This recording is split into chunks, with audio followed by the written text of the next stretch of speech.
25 years goes really fast. Today is kind of a special day as well because our friends are going to be getting to sign their yearbook, which is pretty exciting.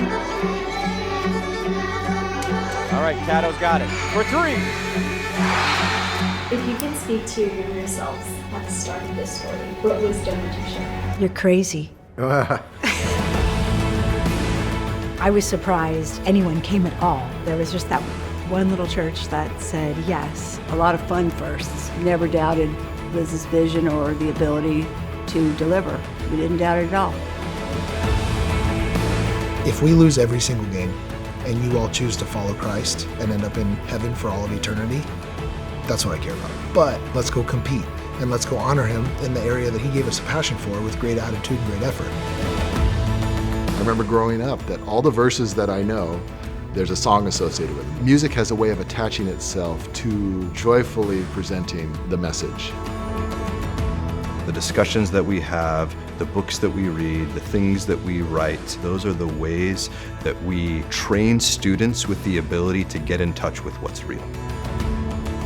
I'm just grateful to have so many friends. That's really been a blessing. Whenever you walk on this campus, you just feel like you belong. Not just that they're educating our children, but they're caring for our family as a whole. We recognize that these children are not ours. What it's telling parents is live a life devoted to me in front of your kids, and that's how you're going to shape them. If I had to go out into the real world prior to, graduating from here, I think it would have been much more challenging to defend my faith and keep my faith. The heart of our school and our commitment to our mission is where we started, and that's where we're at. I pray that's where we are in the future. There were times we didn't know where the school would be next year. It's just by God's grace, because it didn't make sense a lot. He wouldn't have brought us this far and let us down. How can I be like you one day?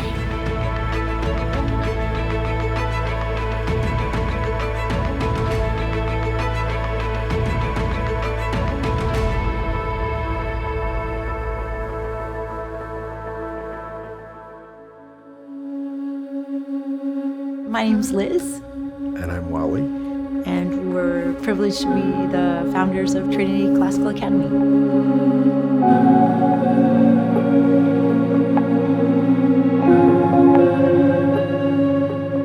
So how long do you think Trinity has been here for?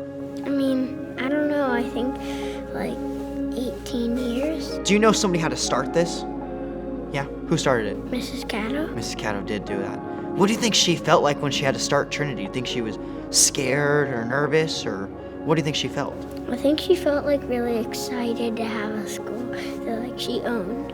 When I was little, I knew that I always wanted to be a teacher and would play school with all my stuffed animals. My dad was a teacher, and I would use all of his materials and lesson plans, and he even built me a little schoolhouse that I would hold school in. That carried with me through college, but after college I felt like I needed to go do something else. With my undergrad degree, our relationship grew and we became married. I realized, nope, I need to go back to get my master's and my credential because I need to be a teacher. And as I was pursuing my master's and credential, someone in one of our theory classes spoke about a school she had started, and we started to think about, well, what would we do if we were blessed to have children, and where would they go to school?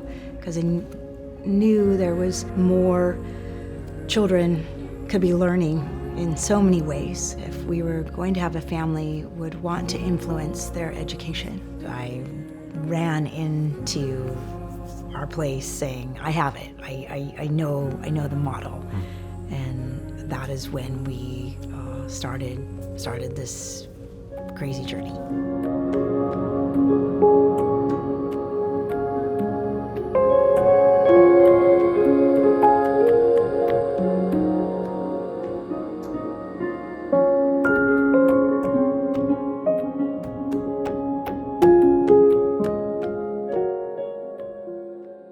I had an employee who was one of the founding families. My children were very young at the time, and I thought she was crazy, affiliating herself with the school in the position Trinity was in at the time. Met with Liz a couple of weeks after she had Lily in a park in Newhall. And I remember her extending her hand when I first sat down on the park bench to say, tell me what's on your heart, what's drawing you to Trinity. And we never let go of each other's hands during that 15, 20-minute interview. And she told me where Trinity was at the time and where she hoped to take Trinity. We didn't really understand what Liz was doing and what her vision encompassed. I don't know that we could have gained that in a 30-minute meeting, but we had such confidence in her vision. We met Mrs. Hossman through a Bible study that my wife was in, and she suggested we look at Trinity. So we went to an information meeting and we immediately fell in love with what she was saying. Basically presented it in such a way that we thought, how can we send our kids anywhere else? I remember we were in the middle of wanting to move into a house,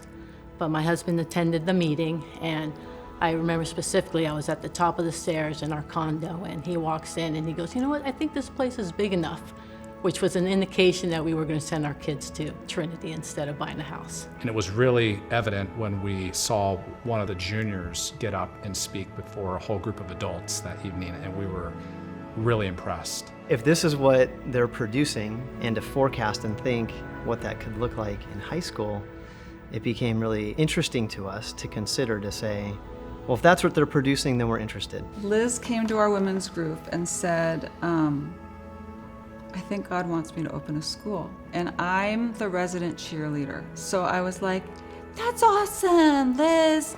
Way to go. You go, girl. So we're sitting at Coco's eating our salad, and I'm just hyping her up. She had these things called information interviews. And so I went to support my friend Liz with her dream. That's why I was there, or that's why I thought I was there, but God had a different reason why I was there. I know that our children might not know that yet in regards to our life being an offering for Him, but if we can live out of that and help them learn how to live out of that, that will be a blessing, and they can bless others.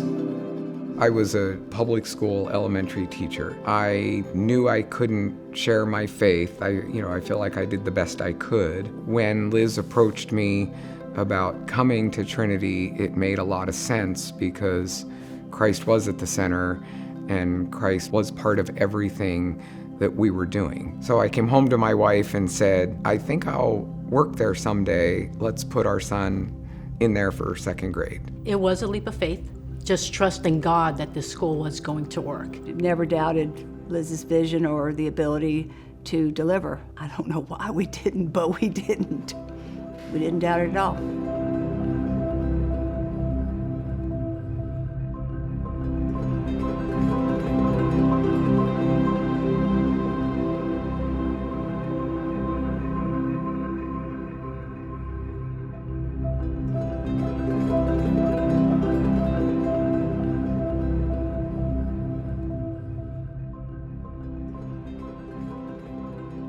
We started thinking about it and started reading, and the Lord could do something. He could do something big. And we put together a little survey for our church. We were shocked that a lot of our friends and a lot of people in the church said, you know what, I think we'll give it a try. Yeah, we had our first information meeting. Yeah. One Sunday. 10 families. After church. Yeah. Yes. And some of those families that came to that first meeting went all the way through with us. The biggest thing we had a facility. So we talked to every church in Santa Clarita, and everybody said no. One little teeny small church in Newhall they said yes. It's been 25 years now that Trinity has been here. What do you think Trinity was like 24, 25 years ago when it was super small? What do you think it was like? I can see the first light standing in the distance. We don't need a reason, we can chase down the sun. Don't know how we get there, but you and me, we don't care. We can take our time just finding roses on the run. So hold on to these promises, laying at our feet. Every second that we get, oh how much we can feel it.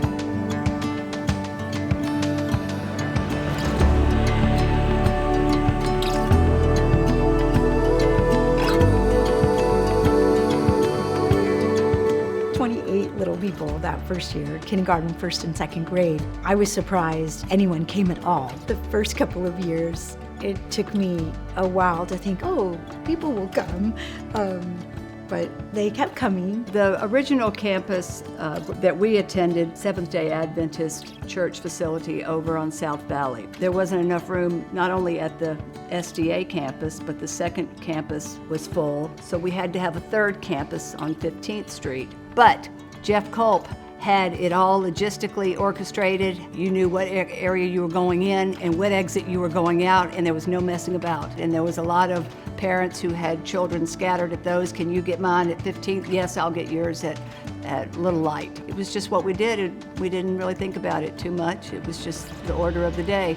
I think we were just in such survival, not really survival mode like we weren't surviving, but it was happening so fast, I guess is the way I'd say it. So we were just dealing with so many things. There wasn't a lot of time to be introspective. The play area at Valencia Open Bible was a literal dog run with a playground on it. And one of the things that we were praying for was just grass, you know, like for the kids to be able to run around in. We were praying bold prayers, like, you own the cattle on 1,000 hills. I'm thinking you could give the children some grass to run around in. So we are asking and waiting. I didn't get here on the ground floor, but there definitely have been things where it felt like it was the Wild West. The first year I was here, we had one bathroom for all of the upper school, which was disgusting and gross, but it was one of the best deterrents of punishment that I can remember us ever having. Most of the students who had that punishment never incurred that ever again. Trinity was really small at that point. I was part of the second graduating class.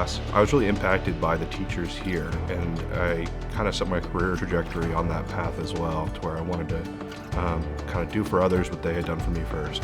A lot of people in our grade and stuff, we refer to us as being kind of like guinea pigs. Probably heard that from some other people. Where the school was, I think, learning a lot with our class. You know, in a lot of ways, the school was a bit of an experiment. To me, it was just what I was used to. Even like moving campuses, it was like, all right, we're going to the Seventh-day Adventist church now, or we're, you know, this is where we're going to school. Like, it just, to me, it wasn't, I never thought of it as weird or didn't make it tough to learn or anything like that. The first few days that I spent on a Trinity campus, it's hard to believe, was almost 20 years ago. When I came from public school, I had the option to continue into the next grade after the one I had just finished. I had just finished 4th grade. Trinity suggested that I do 4th grade again because they were starting Latin in 3rd grade and they didn't want me to be too far behind. And I attended an event in high school that I would have missed if I had continued on, and I met my wife at that event.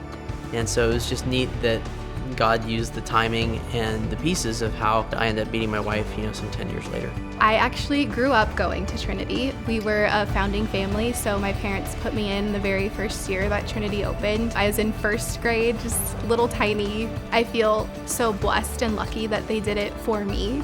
And I think that's just so special that they sacrificed so much of their time with our families to spend that time with us. It was just so special that we got to do it all together. Graduated in 2013, went all the way through, and then came back to start teaching here after that. They weren't even in this building the whole time. They were in 3 separate buildings. They were in other places. What do you think it was like? You wouldn't have all this stuff. Like what stuff? Like those trophy thingies over there. The trophy thingies? Pretty interesting when time goes by and you get to see all the accomplishments, all the kids graduate and all those things. How many kids do you think have graduated? Probably more than 100. Probably more than 100? I think there's been more than 400 graduates now. It's a big number. We had outgrown the facilities that were in place when we came, and this site was always on the table and part of the conversation. But it was just that, it was a site. The buildings hadn't been built. The Lord allowed us to be here and then to be able to purchase our current home. It's just crazy, you know, to have been here, you know, almost since the beginning, you know, and then growing into this building, filling this building, just all the stages have been pretty amazing. Our hope as parents in starting Trinity, and if it was going to be something that would work and people would come, this idea of a Christian classical education that would give them really a foundation for all of life. It was one of our very first little meetings we had with the couple of the folks that came, we thought about what do we hope for in our children. We landed on virtue, wisdom, purpose, and courage, because really it takes all of those. The virtuous life, being the good life. And what does that mean? It doesn't mean what the world says. Wisdom, we all need wisdom. And that's derived from God's word and Jesus Christ. And purpose, how do we live with purpose? Not for self, but for others, because we're called to something. And to do all of that, if you're going to have an impact for God and His kingdom, it's going to take great courage.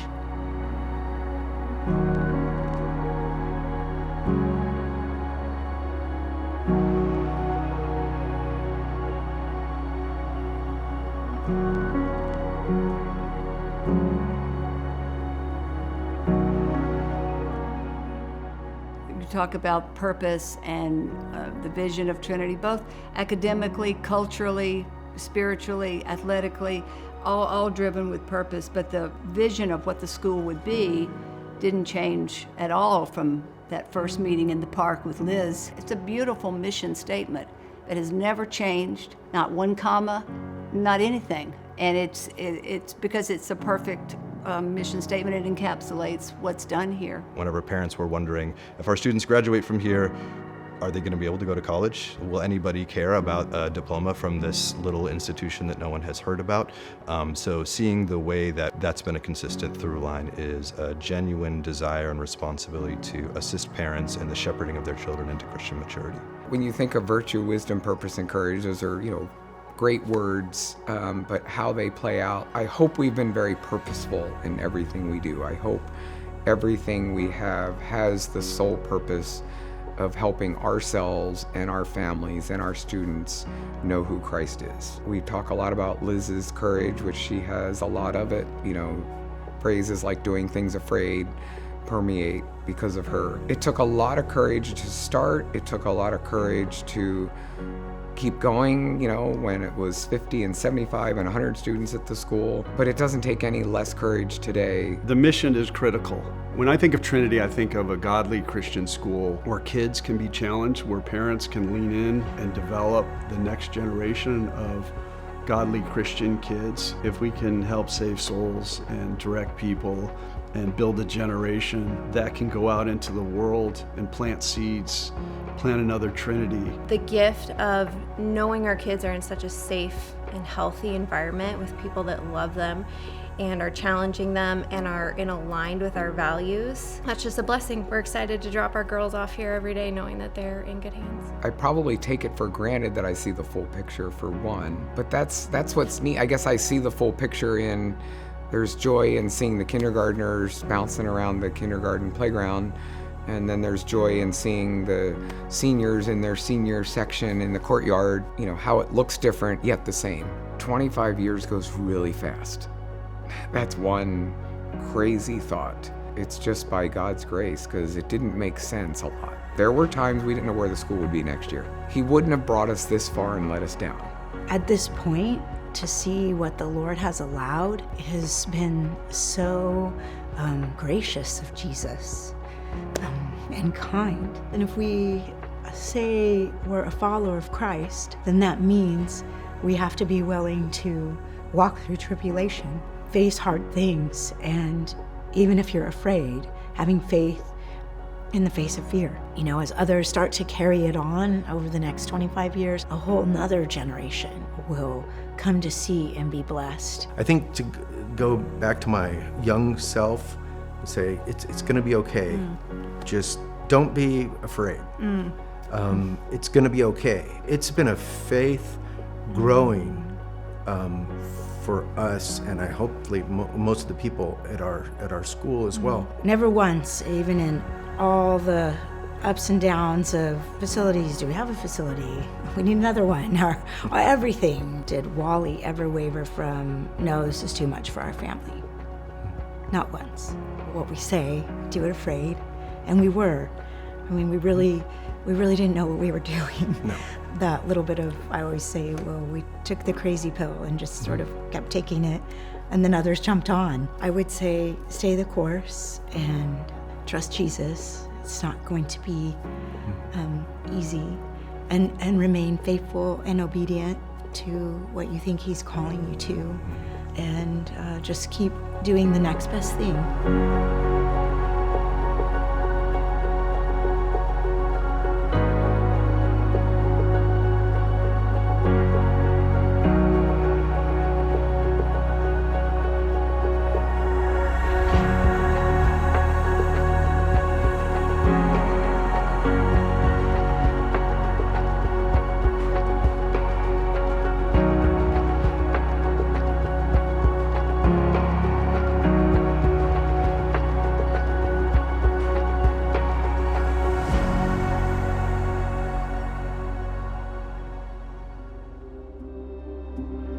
You want to give me a big clap?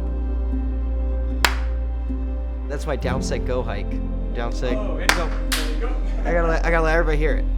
From Harry Weld Stadium, SCVTV presents the Parkway Motors Game of the Week as the Trinity Classical Academy Knights take on the Santa Clarita Christian Cardinals. Trinity Classical Academy, since they only have 17 players suited up for tonight, it's a full-depth squad, seniors, juniors, sophomores, freshmen, so senior leadership is important. You touched on it a moment ago. In the shotgun. Blitz coming, Miller's gonna throw deep, and that's a mistake. As Ian Caddo has his second interception of the game. He is racing down the sideline as one man to beat. And he's gonna beat him! Ian Caddo is gonna take it the length of the field. I'm not sure how far he went. Apparently Caddo thinks he can play every position.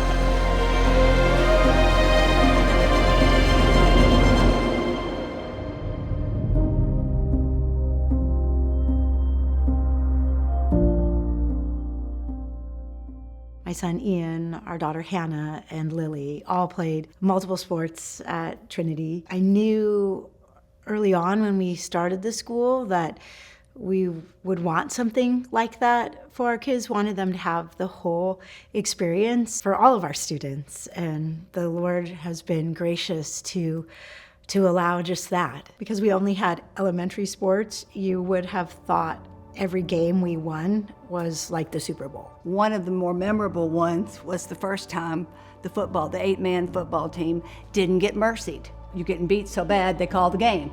Well, it was one time that we didn't get mercied, and we were so ecstatic over that we went to the pizza place after that, celebrating that we didn't get mercied. Very shortly after that, we scored. That was another high. We scored.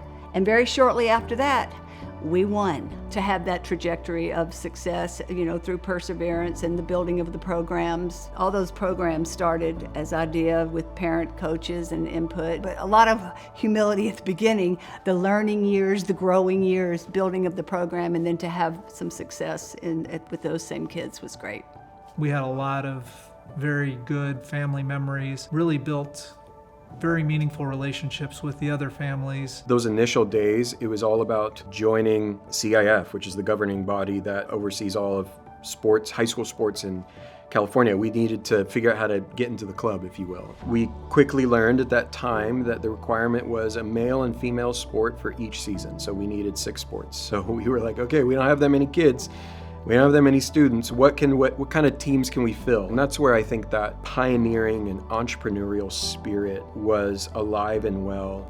The school is so small. We had 10 kids that ended up graduating in our senior class. When softball season came around, they're like, we need all the girls we can get. I'm like, okay, I'll saddle up. It gave a little sense of camaraderie because you're almost doing it for your friends. Well, thank you. You played soccer for me so we could field a team. I'm gonna play softball for you so that we can field a team for you. Just playing sports in general in high school was important to me. Obviously there was no high school at Trinity, and so the idea of playing high school sports was up in the air. It was a bit of a fantasy at the time. We weren't sure what was gonna happen. Was Trinity gonna be able to field teams? And so I went to my dad, I was like, I wanna play basketball and baseball and play high school sports. My dad's a big sports guy as well. He realized that the academics were more important than sports, that he was like, you know what? We're going to stay at Trinity, but I'm going to do everything in my power to make high school sports happen for you at Trinity. And so we kind of helped trailblaze that to start the sports programs at Trinity, which is really special to me to have been able to to be a part of that and to help be one of those founding families. My daughter and my niece wanted to do cheer. Unfortunately, Trinity didn't have cheer because everything was at the beginning, and it was the biggest blessing of my life. All the young ladies that I got to share life with. I mean, literally, I could tell you that each one of them became my daughters. Starting anything, the school, athletic programs, the cheer, it's not easy, it's a huge commitment. And then you realize afterwards, or maybe sometimes during, that it is a blessing and it was fruitful.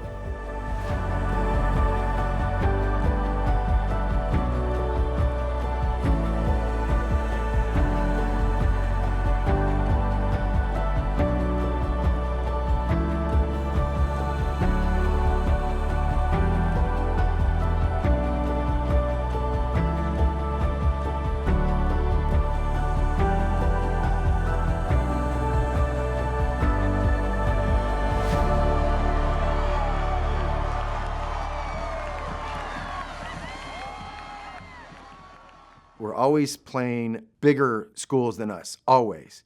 Thousands of kids. Everything comes with a David and Goliath kind of story on the whole thing. We need you on the team. We want you to shoot. We want you to swing. That's been a great relationship with our teams and the kids because they know that they need me. Some of the great highlights here at Trinity is when Ian Caddo hit a three-pointer to win the game in overtime against our rivals. All right, Caddo's got it. For three.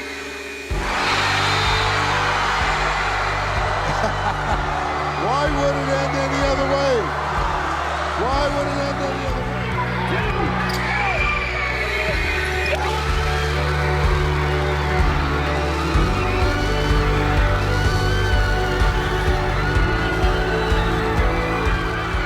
When those moments happen, it's such a witness because every single one of them have doubted themselves, but they've been onto the stage. Seeing kids at Trinity who have made their first basket ever in their lives in a Trinity jersey, first home run, first touchdown, it's really great to be a witness of that. Yeah, my dad was a coach, so I grew up around sports, and I love them all. My varsity coach had said at our banquet, he was talking about me, and he said, if this player, whenever he's done playing, there's a spot for him on my coaching staff. And we kind of looked at each other like, who's he talking about? And then he said my name, and I was like, well, that's pretty cool. But that will do it. Trinity Classical Academy is your CIF Southern Section 5 AA champions. Head coach James DeMonbran in his first year owns a CIF Southern Section title. Just so neat to see Kelly Lutz and Lily Caddo, those two athletes, what they've been able to do, and then all the role players who play a special part in this team. Katie Brown on the boards, Malia Duarte with her defense, Leathers who can shoot the three. We were very fortunate in our first year. Like I said, I had a great group, and we won the CIF championship, went to the state tournament, and ended up winning the state championship. So it was kind of a storybook first year. Such a source of joy for them that year and for me. Do you like to play sports or like to run and jump and do whatever you like to do? Do you like to do that? Yeah. Yeah? I just like running around and getting my energy out and stuff. I like to do that too, especially before you go in the classroom. Your teachers will appreciate that. Yeah. There was a big game that actually got featured nationally for our basketball team when we had Bo Howell, who was on our basketball team, and Bo was part of our Imago Dei school, and he got to play. He got in, and the other team saw Bo and wanted to get him a shot. They wanted to hand him the ball, and they wanted to let him get that basket. It was the CIF Southern Section Division VI Boys Basketball Championship.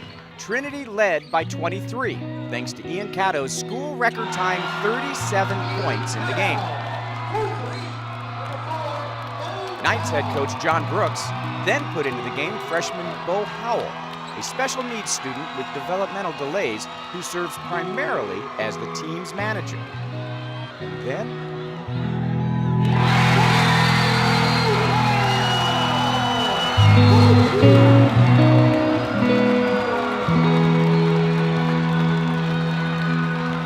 Bo got the game ball and was named player of the game. It was just such a special moment that you saw that became bigger than just, sports. This is not all about individual stats. This is about an individual. When I talk about successes, it's all of those things. And the Lord shapes you through it. I'll never forget, we had a speaker come in. He had this student who was an excellent student. And he came up to him and in a true, excellent student way, "Oh, well, how could I be a better student?" And he said, I looked at him and I said, "You should play football."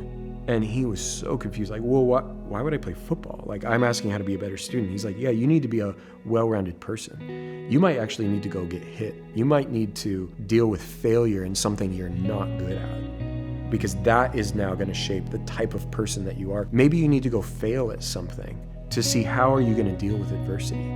That is inevitable in your life. Okay, you might have a focus sport, like a feature sport that you're really good at, but we always wanted for them to be as a servant on another team. They were there to help. Students learn the value of investing in something and growing in something and giving of yourself to something, even if it's not your most favorite thing in the world. That's such important training for life. You're not going to serve your church in all of the ways that you are the superstar at. You're not going to serve your family in all of the ways that you are elite at. But your church needs you, your family needs you, your community needs you in all kinds of ways that you don't naturally delight in giving. Doing things that I'm uncomfortable with and how to tackle those. I think that sports, you're often asked to do things you really don't want to do. Teaching me how to be in uncomfortable spaces to allow me to grow with Christ and my friends. And then that adds to the way that I live life now. I actually love that Trinity had us do everything. They encourage you to value the things that come through every area, because sports isn't something I stuck to long term, but it was something that I really learned to appreciate. Athletics are really important because they teach you how to work as a team. I think paid dividends later on, because as I now lead a team in the corporate world, it's the same skills. It's coaching people when they do something that's not the right decision. It's, giving them encouragement when they feel like they can't, get to the next step. Giving teams a vision. And so I think that all of those things were very important, and those things were on the soccer field and now are, still part of my life now. I'd like to attend athletics mostly because I think that it builds a lot of rapport and a lot of good connection with students, that you're willing to go and sacrifice some of your time to go watch them play X, Y, or Z sport. And it carries a lot of weight there. It's just really great to go see students do something outside of the academic sphere and thrive in that area. We are teachers. We teach the game. Our academic faculty, they teach subjects. But we're all taking a different angle at helping shape a young person. Okay, we didn't get the grade we wanted. Did we study? Did we take notes? Did we review? Did we do all the things that we were supposed to do in order to perform well? Well, athletics is no different. Did you practice? Did you pay attention? Did you know the scouting report? Academics shape our mind. Athletics shape our body. And music and art shapes our soul. We are called to love the Lord your God with all your heart, soul, mind, and strength. We could sit in a classroom and talk about justice and fairness and virtue and all these high-minded things that are good, that are worthwhile. But what does that look like when you're out playing a game, playing basketball, and you lose? When your emotion sets in, and I have to train my body and my mind and my soul to kind of all come together to go, we just lost on a buzzer beater, and I'm not super excited about that. Deep breaths. You see what I mean about the emotion of the game? Take a deep breath and do the things you've been coached to do. We're doing great things, right? It's a basketball game. Continue to play basketball, right? One simple play at a time. Good? All right, let's go. I went to every single game. I'm always wanted to play. Come on, why the coach does put him to play? But at the same time, God was working on us, because Lucas, he was in the teams not only to play, but to helping the guys to, come on, we good, like supporting everybody and teaching them about the Bible. And we didn't know about that until my coach award is for Lucas Amaro, not because of the sports part, but because of the way he helps this team. He was a chaplain of the team, and we had no idea either. But you know, these kids actually, they become spiritual. They become a family. They love each other. First and foremost, you know I love you greatly. Secondly, you're my captain. You're my leader. So don't take offense when I'm subbing you out. We're trying to win. Okay. I don't. Okay. I believe in a meritocracy. And I believe in you. So let's go. Coaching's hard because every kid is different and they all respond to things differently. You have more leeway to do different things, like I said, if they know that you care. When we bring in our coaches, who I believe are our pillars, they're the first ones out there, they're the first ones with the families, they're with the student athletes longer than their teachers or sometimes even their families. These aren't just any coaches. These are Christ-loving coaches that will push us to be better men in life. You might not be the best athlete, but you can be a great leader. You might not be the best athlete, but you can be the smartest one on the field. You can be the best athlete, but you can't be the best leader, and that's okay, because everybody has their strengths and purposes on a field and on a team. We lost a game, and it probably wasn't the right time to ask the question, but I just totally started asking spiritual questions. But it was really cool that I could do that, you know what I mean? I felt safe and secure that my coaches, who are really good at coaching and really good at their sport, were also strong men that I could look up to, you know what I mean? And they mentored me. They want you to improve. If they see something that you're lacking in, they will help you through that, teach you how to do it, and see you improve in it, and that just makes them feel amazing. In life, we need community. Even in the Bible, we're meant to be living life with one another and holding each other accountable and lifting each other up. And I think what we're saying we want to produce, you know, we want to also exhibit. And the first thing I tell them is, guys, I don't care if we win or lose every game. And I'm a coach. It's weird to hear a coach say, I don't care if we win or lose. And I say it in the context of, if we lose every single game and you all choose to follow Christ and end up in heaven for all of eternity, that's what I care about. Now, we're not youth group. We are a basketball team, so let's go get good at basketball, and let's go compete, and let's go honor him in the area that he gave us a passion for with great attitude and great effort. We're trying to help shape who they are, and that starts with who they are in Christ and their identity. People did it because they wanted to do it, not because it was a job. And it was wonderful to see other adults pouring into your kids, loving on your kids, teaching them life skills, other people that your kids could confide in and be encouraged by. It gives the kids a lot of different leadership opportunities. If we're an ace and you see the backers staying more over the box, I think that speed out vert would work really well, because that corner bails and that out is going to be there every time. I would say that I learned the most from my failure. Leadership is an amazing thing. It's also a very challenging thing. It's definitely not an easy task, but that's why we do hard things, because it creates character. And character is what we have as humans. Having courage through hard times, when you're losing a game or you're behind, there's times when you're going to need courage to get up and move on and execute the next play. You're going to have a family. You're going to have kids. You're going to have a wife that you need to provide for. And what are you going to do when you get beat down and pushed to the ground? What are you going to do? Are you going to step up, or are you going to stay down? I think that Trinity cultivated leadership by giving us so many opportunities to lead. During high school, I joined the swim team, and everyone will stand around the pool and cheer for every single event, no matter who's swimming. It was just cool to be in a different environment with them, outside of school. It was fun to get hype for each other. Yeah, my parents and my sisters played a big role in keeping me motivated to keep going and doing my best in everything that I was doing. Uniting on a single purpose with other people brings people closer together. To wear that Trinity logo is yeah, we're Trinity, you know what I mean? I mean, my hope is that people look at us and go, there's something different about them. And after the game, with a smile, win or lose, just go, hey, great game. We don't care who you are, we're gonna pray with you after the game. So we link arms with them at half court, public, private, doesn't matter. And we tell them, we say, guys, we serve a great God. And I know that the Lord used tonight. I don't know what he did, but he's always using it for his good and his glory. Have you ever been to a Trinity sporting event? Yeah. Yeah? What sport? The homecoming. You went to the football homecoming? Did you ever look at the players out there and see, wow, I want to be them one day? You did? What does that jersey represent? What does the Trinity jersey mean to you? It means basically our school, and I'm representing our school. Yeah, we're representing God in our school, and we're representing God through our school, right?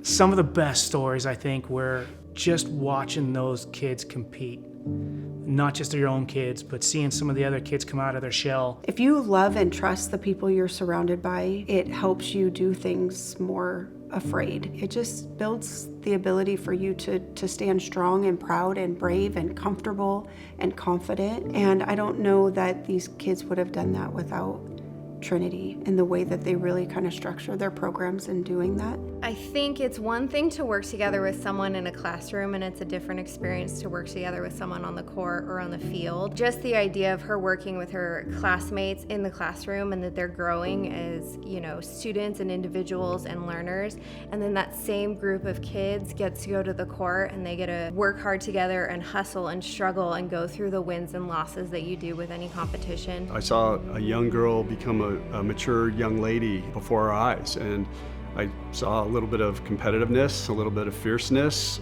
You don't know you're changing their hearts for Christ. Years down the road, when you get a letter or you get invited to their wedding, you impacted their life in such a way that they honor you with being part of their special moments. The momentum is growing. It's something that people are going to want to be a part of. And if you're a believer and you have a passion for athletics, this is a real option for you. And it's only going to continue to get better because players want to play with players. And success breeds success. People always want to be a part of something good, and there's good things happening here. And we've been waiting 363 days for Christmas.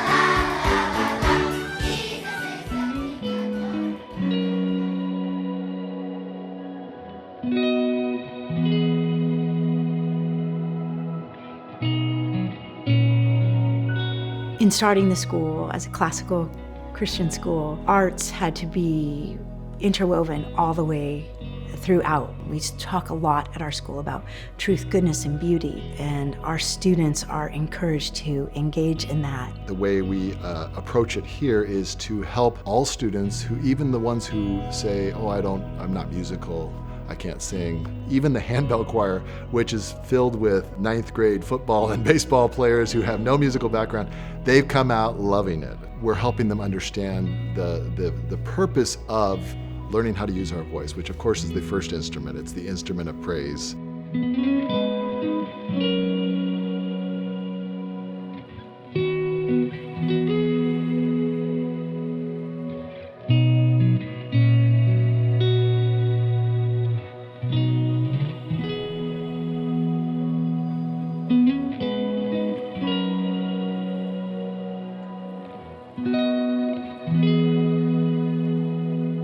If you could go to a Trinity Fine Arts concert, what instrument do you think would be the most interesting or best to listen to? The trumpet.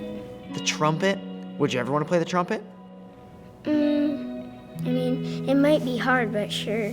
We do hard things, yeah. It would be a cool instrument. I think I would like to play the instrument. I remember doing a Christmas concert for Trinity. I was so nervous. There's a joke, music parents, amongst non-music parents, about the first concert at the beginning of the school year where rant, rant, rant, rant is played, and then at Christmas time when there's a beautiful sound and a much more polished orchestra. But I remember one year we were walking in and Tracy was trying to encourage our kids, and our kids are pretty good listeners. They really want to please their parents. So she said, okay kids, the most important thing is that you smile, which they took to heart, which I'm not sure the music teacher totally appreciated because they were so focused on smiling, singing actually became secondary. So it was really funny as a dad watching them smile and kind of sing. My wife stepped in as the grammar music teacher, and under her leadership, we saw the grammar Christmas concert go to 350 kids on stage. The first few shows were certainly a leap of faith. She wanted to create an opportunity for all grammar children to be in a musical presentation. Just always gave me chills because watching 350 kids on the stage singing God's praises was just amazing. You see it in their heart. They are they are joyfully presenting the message.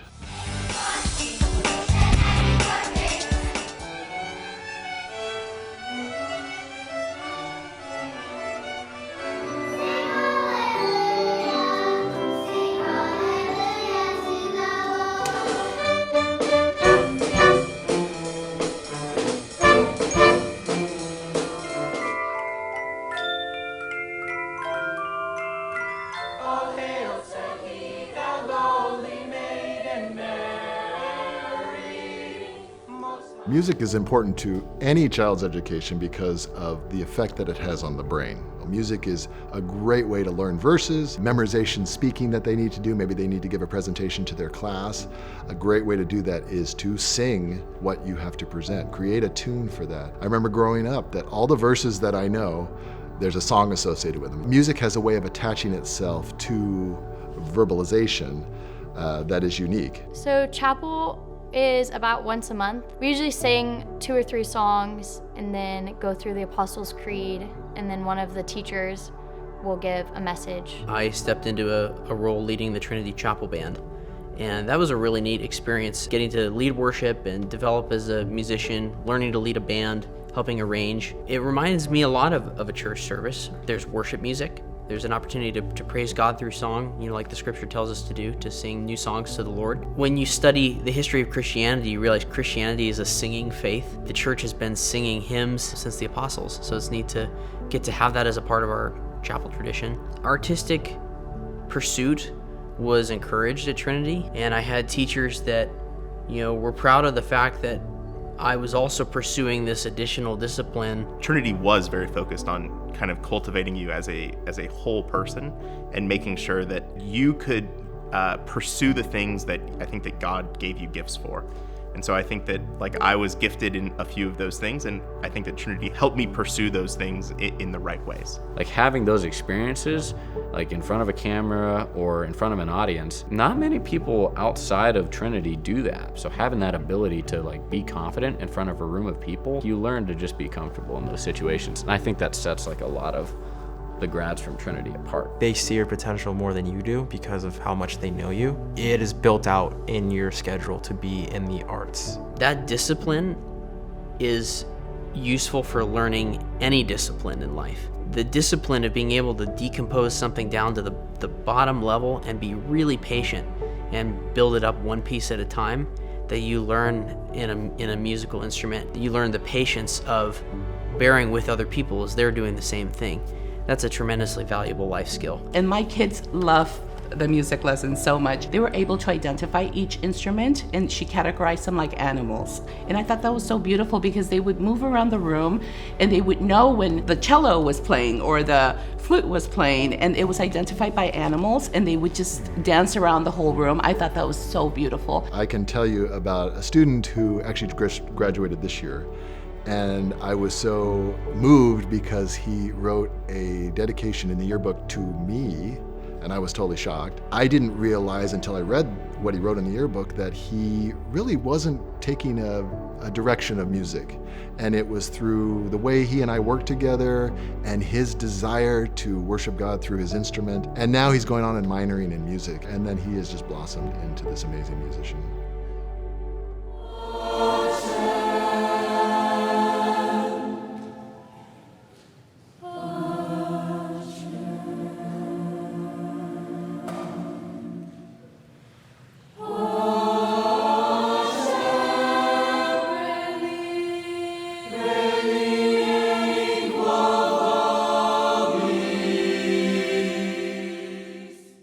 Choral ensemble meets at 7 a.m. But it was a good way, I think, to start the day. A lot of songs in the choral genre in general are worship songs or based on different parts of scripture. And so to be able to start my morning by singing scripture and praising God with a group of other students was a really good way for me to put my heart in the right mindset for the day. Choral ensemble was awesome. I never thought I was going to be a singer, ever. That was taught by Mrs. Butler, who is an amazing teacher. She taught the unsingable to sing. We sang a song, I think it was called And Can It Be? And we sang it at a few of the first chapels, and as a senior That was like an emotional song for me because it had so many beautiful parts to it. And it just like, it kind of got me reflecting about all of the parts that I experienced at Trinity. I got to do it with so many people that I had grown up with. It not only was it like a really beautiful song, but it was done with people that I knew since I was little. Did you ever forget your lines in a play? I made them up and I kept rolling, but nobody noticed because I just kept going. So I did forget lines. Have you ever forgotten lines? No. No. I wish I could do that. Film and theater are both dual credit classes, which is why the film class is that beginning to end storytelling, the pre-production, the post-production, the filming. As far as theater is concerned, they are learning a lot about a stage production, whether that be the technical side with lighting and sound and set building and painting flats and costuming and all those things, or the actual acting on stage and blocking and choreography and learning the music of that. So both of those classes are very complete, very comprehensive because of the idea that they are dual credits, so they require certain things so that those students can then apply those credits to their college education. I was pretty involved in film. I love my film class. It really got me, it gave me almost like my first hobby outside of sports. Like for my whole life it was sports, and then film was something cool. Like I was able to watch movies in a different way. It was super fun to just like mess around because it's just great to like be in that zone and experiment. I think that Trinity cultivated my passion for the arts through pointing it back to God and using the gifts that He has given us to glorify Him. And so my theater teacher, Mr. Ramquist, would always say that theater, we're doing the incarnation of truth. And so to find Jesus in the scripts or in the different stories that we're presenting, and to be able to bring glory to His name, showing truth in these different like plot lines that are showing maybe a story of resurrection or of new life, and to share the gospel through these different artistic mediums. Earth being the privileged planet, we are made for a purpose, on purpose, the ability to see God and His creation in ways that no one else can. Like nothing is the same, like everything's unique and different. There's nothing that was kind of just thrown in there. It's all specific and with a specific design and purpose. Do you like to sing, play an instrument, or do art more? Art. Art? What kind of art? I like doing pastel and painting. What kind of pastel painting would you do? I would try to do it of our school. Of our school? You do a pastel painting of the building? That'd be pretty tricky, but it'd be fun to do. From the youngest age, like they would come home with pastel portraits and they're 8 years old. Mrs. Stimson is the grammar and logic art teacher, and she's very purposeful with the way she approaches a project. It's understanding why they're doing the project, how does it glorify God in the project that they're doing, and then each step of the way, they are learning about how this art piece is using their talent, their God-given talent, to bring glory to Him first, which is why our motto is Soli Deo Gloria, which was Bach's motto, which is glory to God alone.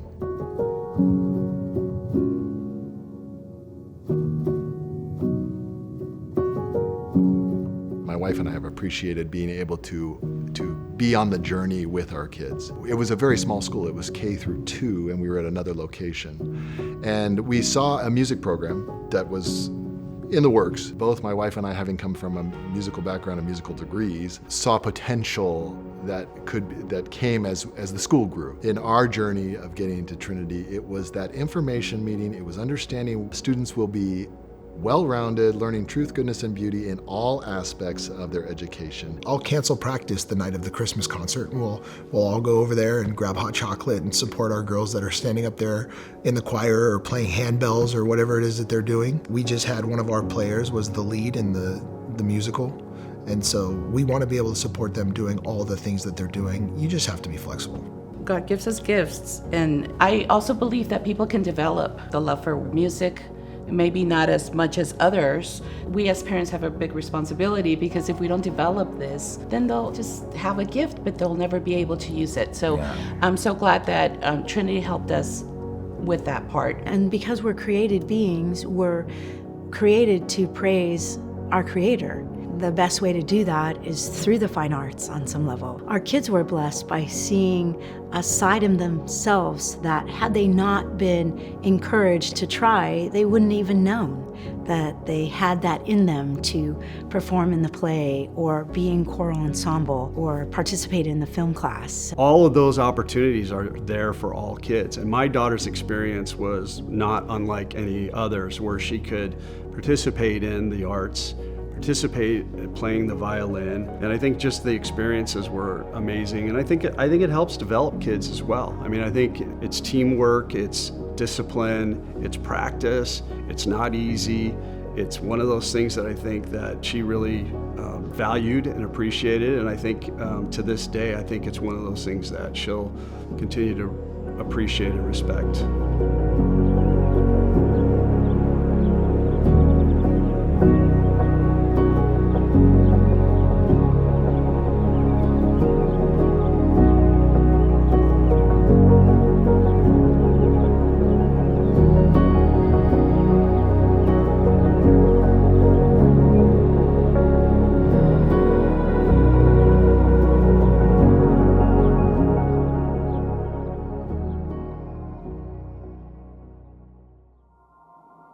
To see somebody whenever they are speaking at their best friend's wedding, or whenever they are delivering the eulogy of.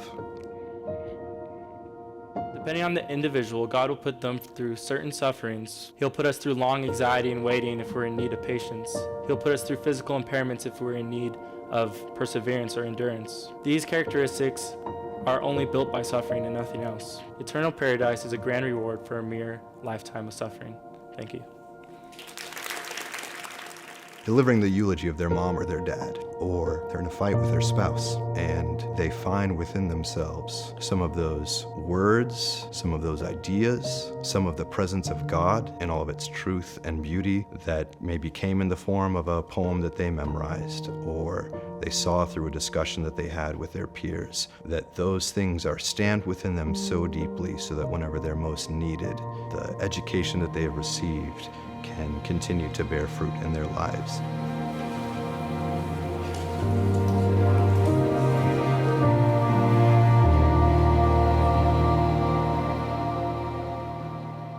I just knew there was so much more children could be learning intellectually, socially, spiritually, experiencing culturally. Coming across the classical Christian model was like stepping into the wardrobe and the Lion, the Witch, and the Wardrobe, and this whole other world of what could be in learning. I came to an information meeting about Trinity, and I heard, it was really the first time that I heard about classical education and what that was. Sarah came with me.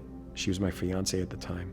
And both of us left that information meeting going, I wish I had learned that way. It sounded both fun, but full of depth. One thing that my husband and I recognized, we knew that the world would get at our children as they became adults. And so to have them in that directed course of Trinity, both educationally and culturally and spiritually, was important to us in terms of giving them the chance to find out who they are and who they're not. When we first were introduced to Trinity, I think everybody is coming in, well, what is classical education? Because it's culturally abnormal. It's not something that you see everywhere. Once I understood that all of the great philosophers, all of the founding fathers of our country actually had learned in this classical tradition, in this classical model, it had nothing to do with whatever was culturally relevant at the time. It had to do with,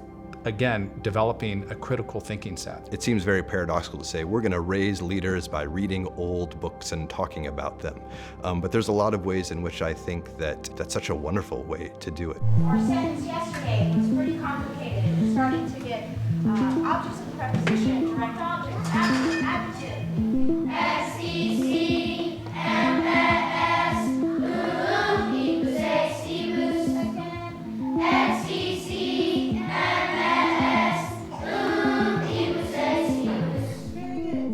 When we're doing what we should in the classroom, students sense that they're in contact with something that's real, that they're not just performing an academic exercise, but the discussions that we have, the books that we read, the things that we write, they're challenging and they're hard, not because we want to show off how rigorous an education we can possibly offer, but because those are the ways that we train students with the ability to get in touch with what's real. The academics at Trinity are definitely rigorous, and that's what they promote in their mission statement, that it's a challenging education. There's a lot that they're having us do, but it's all really good things. What we learn, if you learn it well and work hard at it, it's not going to return void. Just having someone expect like more than what you're capable of allows you to become capable of it because they're expecting it from you. Now we're at the part of life where that's all on me to expect that out of myself. Education is like one of the most important pieces of your life. Those small details, I think, trickled into me having an appreciation for small joys and little ways that I see God in my day. One of the most impactful teachers I had was my math teacher, Miss Davidson, and she was the first person to, I think, like show me like where I had maybe missed a key piece of information. It was discussing like the logic behind what was happening with math. Without her, I probably would not have been able to get into like the next accelerated math program, and then I went on to engineering school. It gave me the foundational work to be successful in college. The critical thinking, the Socratic style of dialogue, that to me is, you will carry that forever. Like, I don't remember how, if you solve for X for algebra, I don't even remember how to do that. But in everything I do, whether it's as a mom with my daughter, whether it's thinking through, I think in the world today, people need to be more critical thinkers, I think, than ever before, to be able to understand and consume all this information that's being presented to them and think for themselves. If you've never had to have a conversation about things that matter with people who are different from you in high school, it's going to kind of blow your mind. And it's maybe easy to be seduced by some of those differences, to disconnect your brain from seeking what's true because you're overwhelmed by the very real sympathy that you have from hearing someone else's beliefs or hearing why they do something that's very different from you. But if you get into the practice, get into the habit of pursuing a truth together with people who are other than yourself, they're not just armored to withstand some obvious deceptions and temptations, but they have the opportunity to really lead their peers in how to do that in a way that is winning, in a way that is sincere, and in a way that seeks to honor God and seek what's true. I didn't take it seriously until junior, senior year of high school. That's when I finally started asking, why am I actually doing this? I was like, wow, the things that we're reading are profound. Whenever our sophomores are reading Boethius and they see someone who at one point was one of the most influential figures, the way that he found himself brought down on false charges, the way that everyone that he thought were his friends and supporters and allies turned against him and ignored him, look back at all of his life and wonder, was this worth it? Is there any point in pursuing virtue if this is the end that you come to? Falsely accused, in exile, waiting for some bad people to kill you just because they can. They are trying to figure out who they are, what difference they're going to make in the world, and to be able to talk about that together and to confront it and to question, is this true? Is this real? How do I see myself in this life? A lot of your academic journey relies on you making effort to go forward yourself, not just doing the assignments. They taught me that education is a lifelong journey and not a simple task, but something more about our character. If you can communicate really well,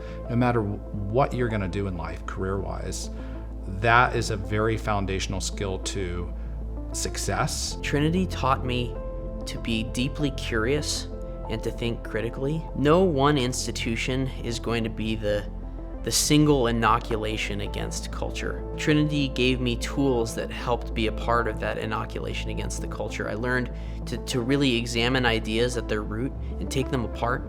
And I think that helps you avoid a lot of the false choices or some of the equivocations that dialogue in our culture is very famous for. It helps you just understand, what is somebody actually saying? And do I believe that? Do I agree? Can I find some points of agreement with this person? You realize life is a continual learning process. You can't stop at your high school or even your college graduation. To be successful, to wield godly influence in the world, you have to continue to be curious and to learn and to read and to examine things and learn new disciplines. Being able to understand the different ways to persuade people has been really important as I went into college, and mostly though as I go into like the professional working field. Every day we have discussions on what is the best way to go do something. What is the right answer for us to go, spend resources on?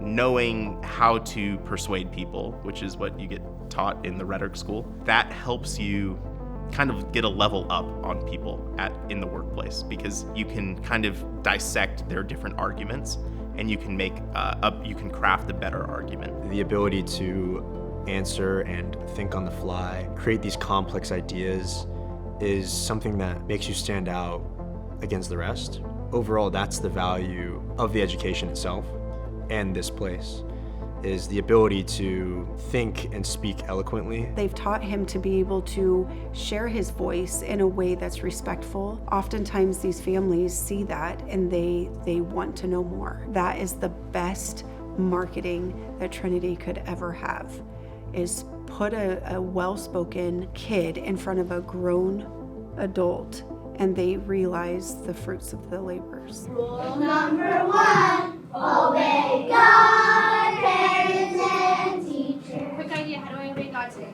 Avery. Was there ever a time when your work was really hard and you couldn't get through it? There was never a time that I couldn't get through it, because my teachers always helped me out. So, when you get older, who are you gonna go ask for help?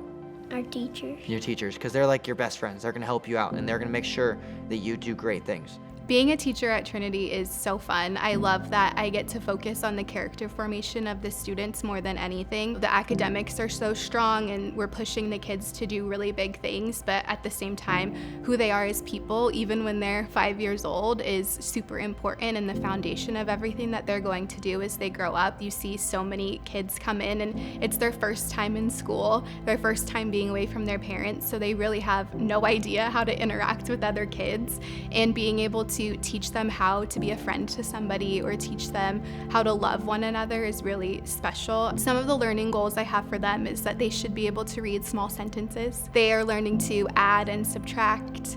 They're learning to sequence a story, so tell me the beginning, the middle, and the end of a story. What's true is true, and the fact that we can encounter it in a classroom through a book doesn't mean we're looking at something different than what a student is thinking about at 1 o'clock in the morning as they're gazing up at the stars, talking with their best friend about the things that really trouble them and concern them. That substance that maybe wasn't there before, that they hadn't at least been able to perceive before, that we're not disconnected from whatever reality that person whose words have stood the test of time because they've been seeking what's real, we can pursue that same reality, that same truth together. One area where I can see progression in a kind of tangible way is in student writing, and I have the privilege to teach that. And writing is something that no one is born knowing how to do. Why is it worth doing something that's difficult?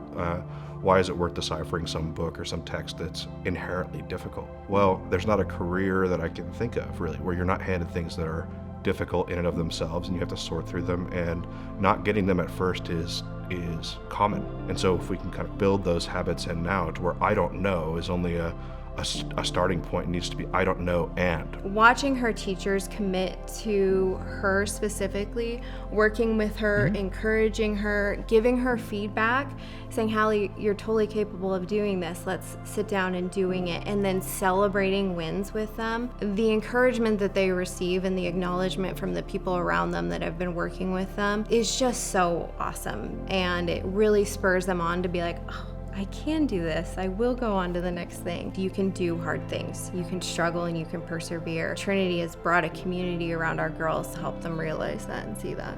Character progression is something that we really focus on a lot. We're really intentional about not judging somebody based on who they are at 13 years of age. 7th through 12th grade are incredibly formative years where sometimes the 12th grader is unrecognizable based on who they were in the 7th grade. And trusting in the good that we're providing as being ultimately formative, to where if you buy in, there's no option other than to be changed by it.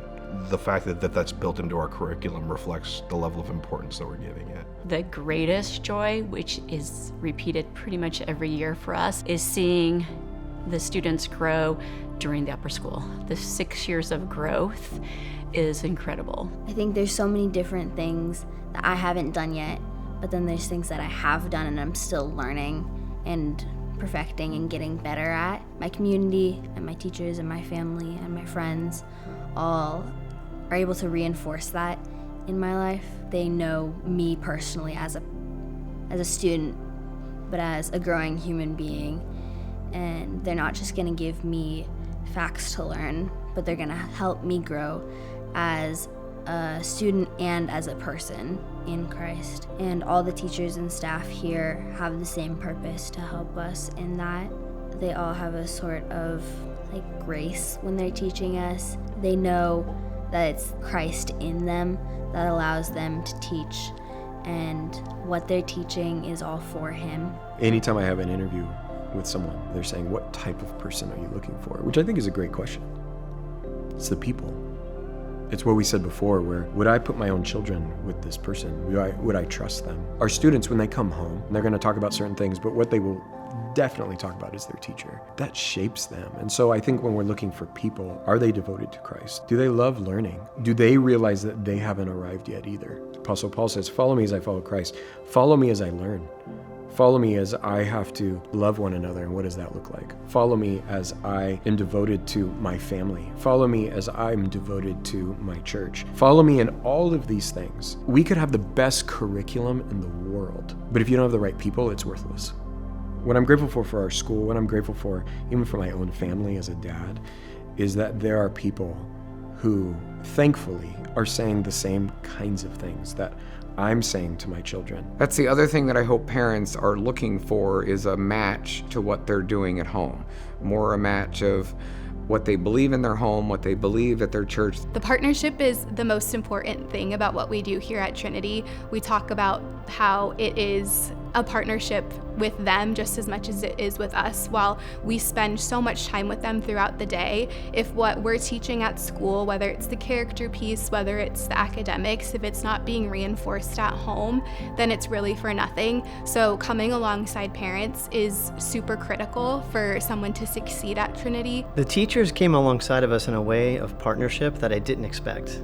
I did not expect that the teachers would care so much, number one, and then number two, allow us to have that much interaction and engagement with them. The teachers really wanted to meet us as parents and Abigail as a student to say, how can they be helpful?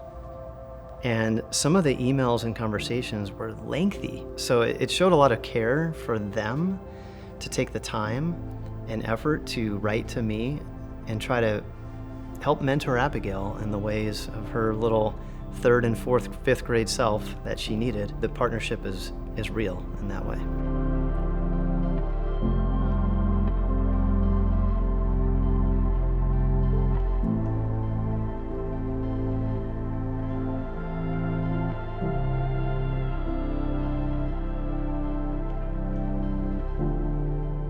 I was really drawn to the classical Christian model. The way that Libertas is organized is we have 2 tracks. Track 1 means for students who are officially enrolling in our school, we become the school of record. And because Trinity is WASC accredited, CIF is also governed by Trinity. So that's why students need to be enrolled in Track 1 to play the sports. Track 2 families may be those families in the homeschool community. They would like to participate in some things that are available, primarily classes that they have available here. Because it's Christ-centered and because it follows the model that Trinity models and requires of all of their programs, my daughter was immersed in a wonderful Christian community whose primary focus was to teach and train and make disciples of Jesus Christ. When they say partnership, they really do mean that, and we're so grateful for that. To feel that they are partnering with us, it truly is a blessing.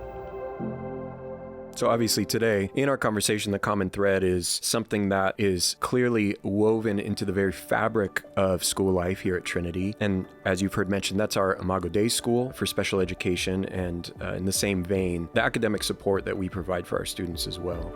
More than chance, more than fate, more than words on a page, more than wild, more than free, more than tales of destiny. Everything about the school was so different from what our son Bo was experiencing in the public school in special education. I approached Mrs. Caddo and asked her if she would consider starting a special education school, and she said yes, right away. 2011, the Lord said yes, and he brought a little cluster of students. One of Darby's goals over the years that I think about maybe the most often is his conversational goals, how he interacts with the world. Part of his goals has always been the back and forth. How much can he engage with somebody else and continue on an appropriate conversation with his peers? And we've seen a lot of growth with that. Just the other day, after I said hi to him, he said hi back, and then I asked him how his day was at school, and then he said, "How was your day at work?" And I was like, "Oh, well, thank you, Darby." Wow. I was so taken aback. It was great. Thanks for asking, bud. I really appreciate. I was just really impressed by that.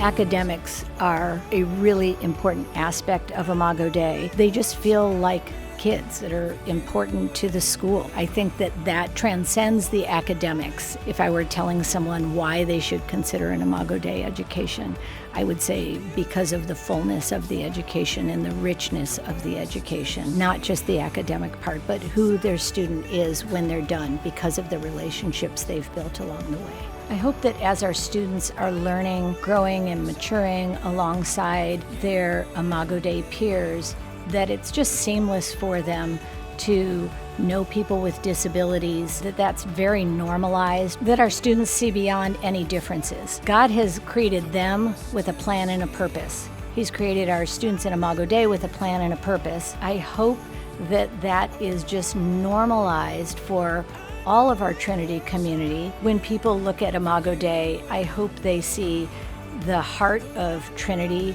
expressed in the education that we are able to provide for students with disabilities and students without disabilities, and I can't wait to see how Imago Dei will grow in our next 25 years. In the open, in the in-between, it's here, we finally know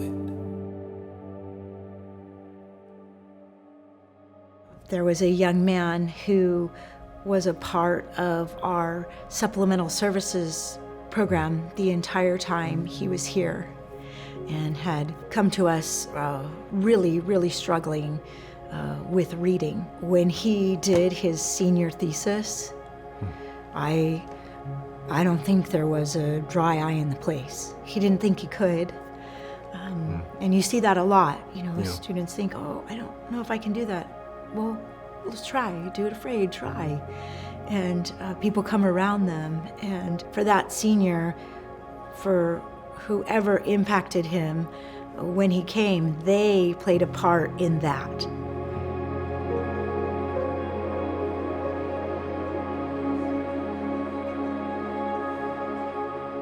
In classrooms, we should implement a teaching approach that emphasizes imagination, exploration, and love for our Creator.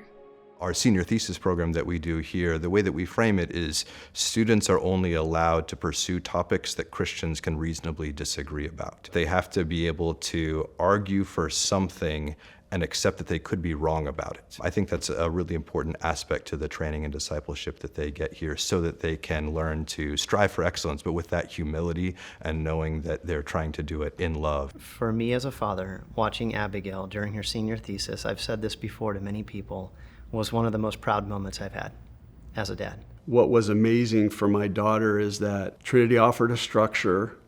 She followed through with the structure. She did it afraid. You would ask yourself, well, how are they going to be able to do? And they all did it. I mean, it was amazing. The pillar of our school about courage that hits me, that I've had so many students throughout the time they've been here in Trinity for years, how they have stepped out into things that they probably never would do themselves had they not hopefully a good supporting environment. Seeing lives change. The first time they've gone to speak to first grade and third grade, and they would just be so frightened. You see them, and by the time you see lives actually transform as you see their journey and everything. The feeling you have watching them present something like that is just indescribable. You feel so much pride for them and what they've done, and seeing them doing it afraid and them being so nervous, but just feeling God's peace and feeling the love, hopefully, that I've shown them throughout the year, that they can feel confident enough to do it.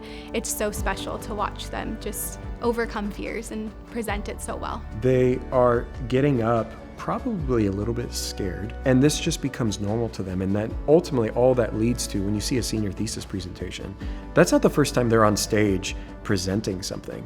I think sometimes people look at 18-year-olds and they go, how can they do that? Well, it's because they've been trained. They get up in front of people and they say something that's worth saying. And the emphasis on memorization at such a young age, our kids' abilities to memorize hard things, to write them and memorize them, and then present them in front of an audience with so much confidence, just speaks to the system that they have here and that the output is so consistent. In kindergarten, when Zoe had to stand up and do her really quick presentation, and there were 2 specific students in her class that are still here at Trinity, and neither one of them could get through the presentation without completely falling apart. And now as they're in 8th grade and watching them do presentations, 0 issues, full confidence, it's just astounding to see what perseverance can do. I really do believe for our seniors, when they leave us, and it does take the whole time, when we say that, they have an appreciation for what they have received in this gift of learning. Something I realized was that all of the academic training that I had done my entire life didn't go to waste. Even though I didn't see the value in it and I wasn't super interested in it, there's a purpose to everything they're doing here, and it really helped me. At this point, to see what the Lord has allowed in children's learning, in families, and their understanding of what this kind of education can do and bring in its fruit has been so gracious of Jesus. How can I be like you one day? How can you be like me? The education will form you to think like I do, and you'll be able to speak, you'll be able to write, and therefore when we go out into the world and when you grow up, you can stand for what you believe and know why you believe it. You're already on the path to greatness. You're already on the path through Trinity education. The teachers really spend the time to develop the students and their gifts. And for us, we're thrilled to have children that are going to go out into the world and be able to think and not be told what to think. Yes, they're going to be trained in their minds. There's no doubt about that. They're going to be stretched, they're going to be challenged. But this type of education means nothing if it doesn't shape and grab their hearts as well. There is always going to be that moral aspect of who they are. When I look at our graduates, if those 3 things are in place, if they love Christ, if they love one another, if they love learning, they're going to be fine. These kids are being prepared for the future. They can go out and conquer the world if they want. They're given an opportunity to do amazing things, and they're given a foundation that they're not going to get anywhere else. People will refer to Noah and they attribute a lot of his strong attributes, his ability to speak well, to carry on a full conversation with grown adults, where many kids his age just can't do that or won't do that. And they really recognize that Trinity played a major role in his ability to be such a strong individual and be able to carry on an intelligent conversation. As a working mom, it's really tough to send your kids away every single day. And so when you send them to school, a place where they spend the majority of their time away from family, you have to be certain that it's in a place that you know they're going to be loved and cared for. There's not a single person on this campus that would not do anything and everything that they needed to do to care for one another. You know, it's a choice to bring them here.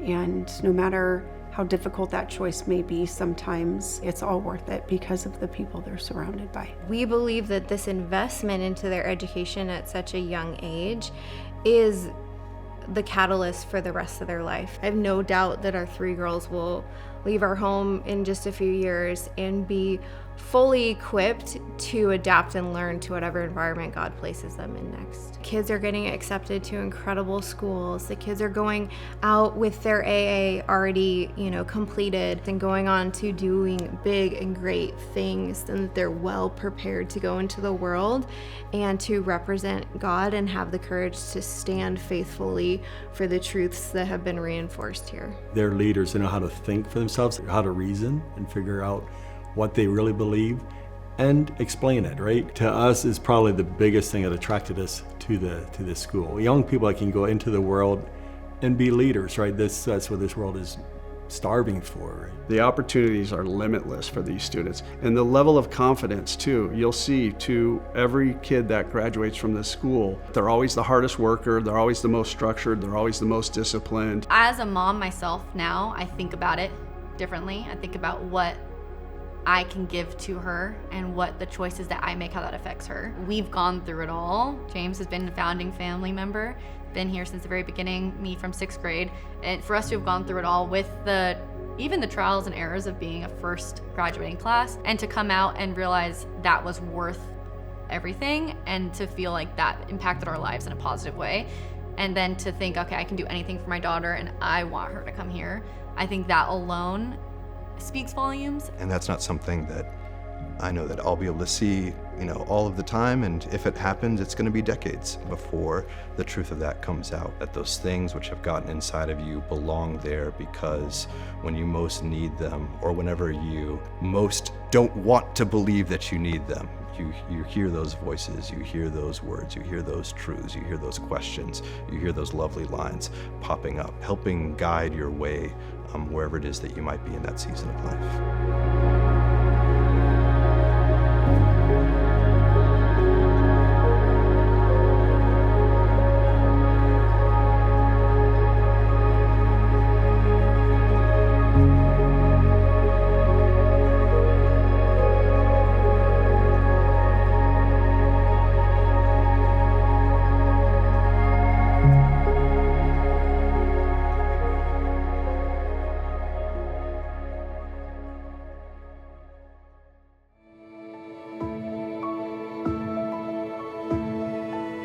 It's like Trinity's a small town in the Midwest. With our size and the community we have, culturally that's how I see it. And you come home and you see some people from Trinity, it's like coming back to a small town again. Family is a great way to put it, because like we were just talking about earlier with the expectations and the motivations, I feel like you only get that from family. And so by virtue of them just doing that and not being family, they become family, because they're the ones who are pushing you, and to me, I consider that family. The longer I am away from Trinity, the more I realize it was them. This love is the best thing I have found. Like a garden bursting through the ground. Every hope brought to life. Every day I realize this love is the best thing I have found. You're the best thing I have found.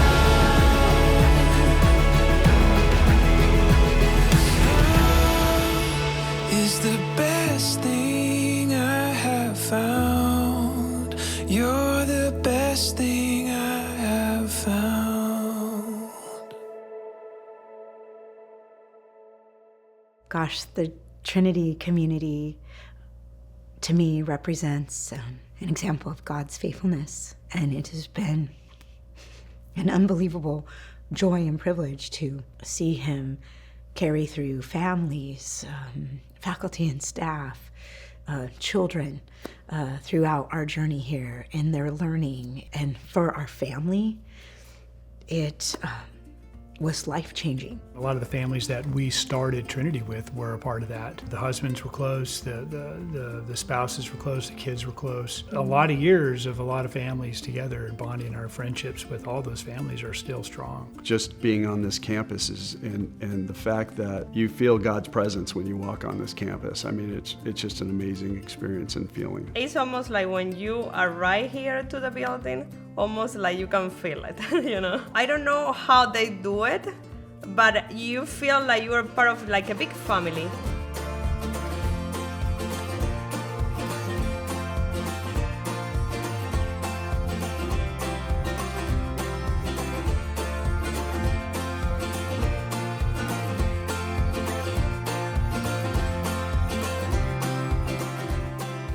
If I could describe Trinity in one word, it would be community. I think that the community that I've built here will go with me into my future. It extended beyond just the classroom. I mean, it went through sports, to the arts, to the academics, but it even went further than that. With my friends, with church, you always felt like someone had your back, whether it was literally Mrs. Cato, Mrs. Macedo, or a specific teacher or your friends. I think Trinity works really hard on their sense of community, and they do a great job. Because we're a small school, it's easier to know all the faces. It forms like a really cool little family, and our classes and our teachers all help to promote that closeness. I keep coming back to the community because I feel welcomed back, because they welcome education, they welcome like the love of education. That coming back has always made it easy for me, because I know that they always have open arms for me.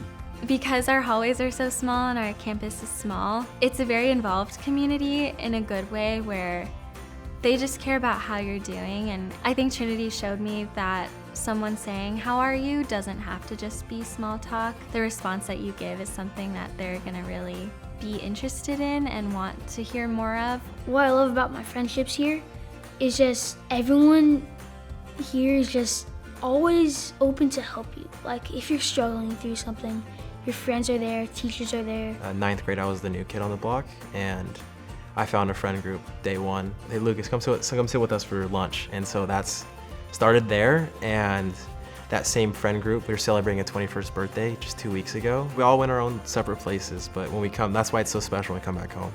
Do you still talk with your friends from Trinity? I do. We have some really cool fire pit nights where we all get together and we sit around the fire.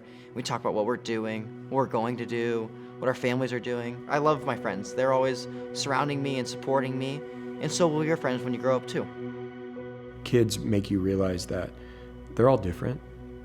God has created them to be all different, and as a result, that actually is a beautiful thing. I see that in my own sons, who are in and of themselves very different from each other. What I'm encouraged by is that our students are known. They're not just some number, they're not just some name, but people know them, their likes, dislikes, fears, worries, whatever it is, and they attend to those things. I'm always encouraged. We have parent-teacher conferences. Every time I walk away, my wife and I walk away going, wow, someone else knows our son.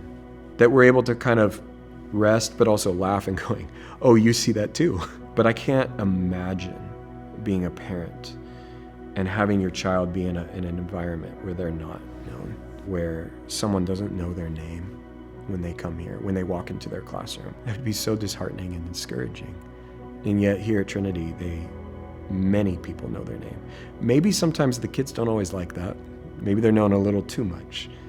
But I'd rather that than the other. Because really it means we love them more, not less. They always see you. Like, it was hard not to feel seen here. So I think sometimes it can even be overwhelming in a good way, but it's something that when you get used to it, it's something that you take with you later on, and you learn how to engage with people in the same way and really express to them that you care, and that's, I think, very refreshing. They know me all by name. Everyone knows everyone here by name. I think that is such a benefit. Just because it's a smaller school, we're all pretty close. We're able to know everyone deeper and better. It's not like there's different people that are in different friend groups, and there are, but it's not like they can't ask another person for help. Like, they can see if someone's struggling and they'll do their best to help that person. They know who you are, they know who you want to be, they want to invest in your child, and they want the best for your family, for your child, and they want to see the most growth in your family.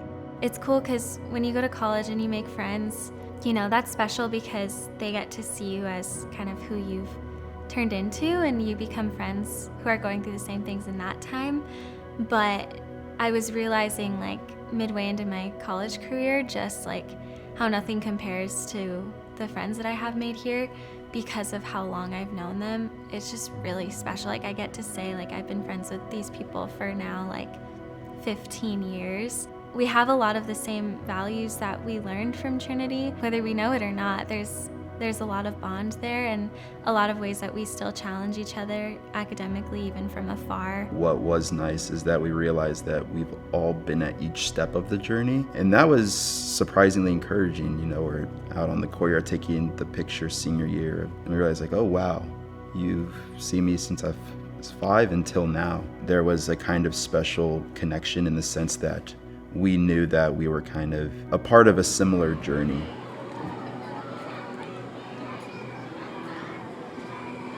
Yeah, I think as a parent, watching your child go through all of those things, it is just a different feeling. You're more invested.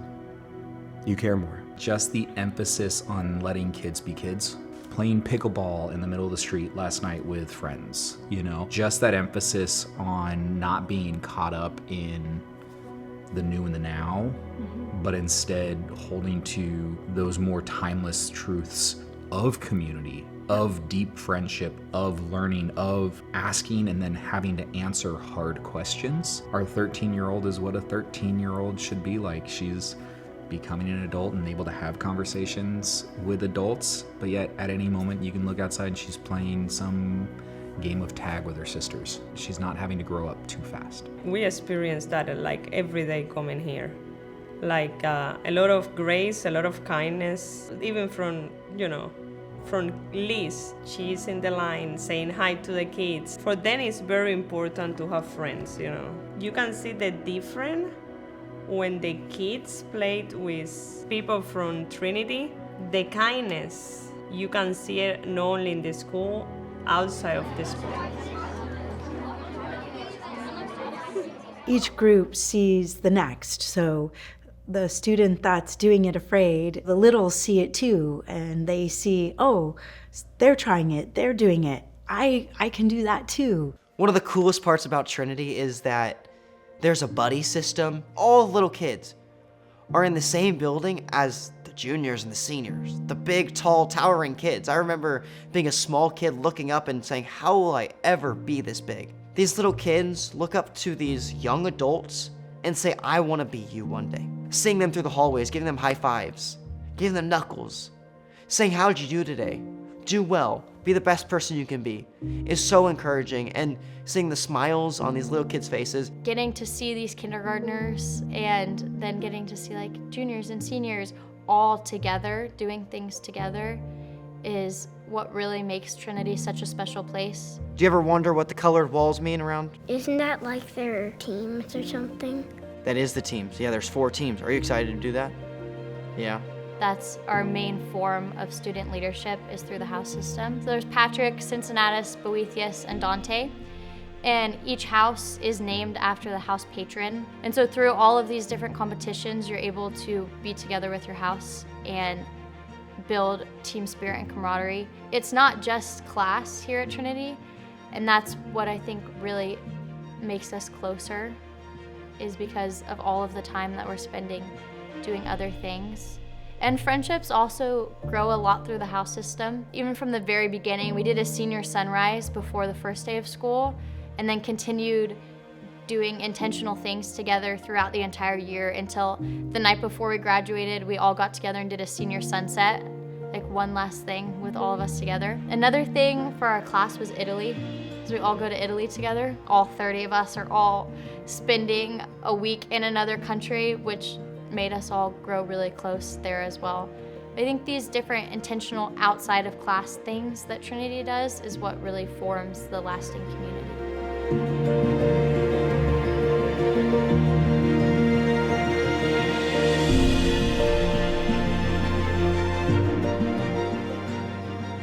One piece of advice that I got whenever I was making my first foray into the professional world was when you have the opportunity to choose who you're going to work for, don't take that lightly. It's been made evident by our staff. Our staff are the ones that are hired because of their heart and their love for God. It's important who God has placed here.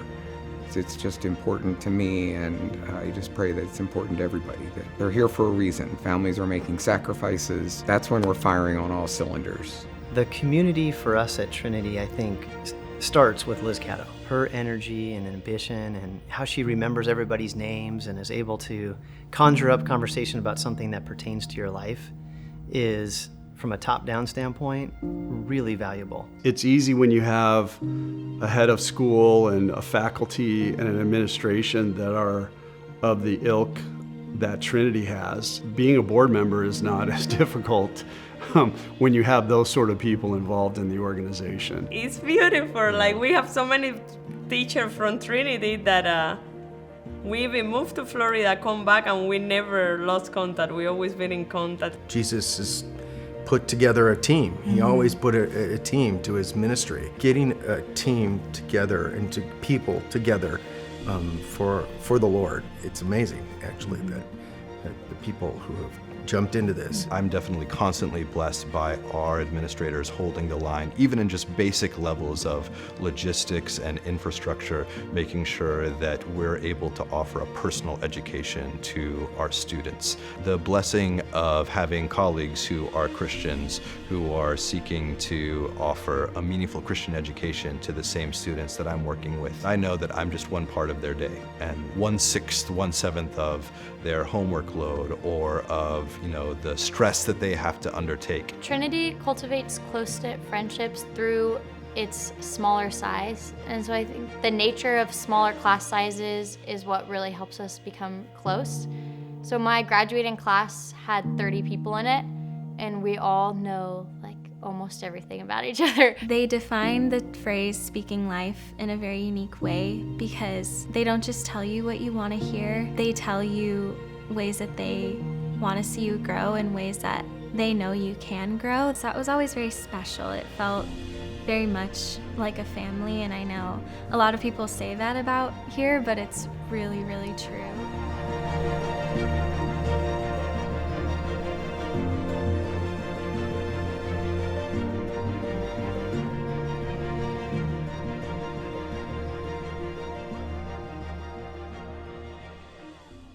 An outcome of all that people have done, our own children and other children seeing their parents being a part of something that they're invested in and providing for their children. It will help them see, that's what you do.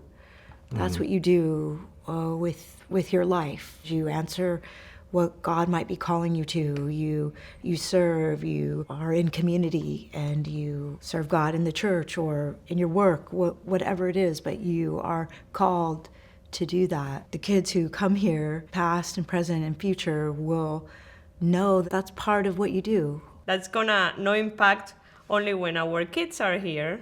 It's gonna be generations. People don't care how much you know until they know how much you care. And we talk about that in relationship to players, right? We want to share all these things, we want to coach them. And it's gonna fall on deaf ears until they truly believe that you care about them, and then they're willing to listen, then they're willing to run through a wall for you. I think families are the same way. They want to know, do you care about my kid? And if you do, then they want to support you in that because they truly believe you have their kids' best interests at heart. Helping with rides, helping with team activities and parties. And when they get behind it, the experience for the kid is just amplified. Having our girls at Trinity, I think honestly has sparked or reinvigorated a love for learning that we have because we see our children outpacing us in so many different ways. It's hilarious to us. I've chosen to read the books that the girls are reading along with them. So that's been such a really cool experience for me to be able to partner with my girls, have conversations, have dialogues. So I'm reading books for the first time that I had never read, and I get to experience that with my girls. It's really fun because me as the oldest, I've been able to see them do the same things I did, and me being able to help them do what I wish I would have done differently, learn to love learning deeper through my experience is really cool. I've been here 9 years, and with all the projects we've done and the speeches and the memorization, I would not have been able to do as well as I have without my parents and my sisters. I mean, they're up with me.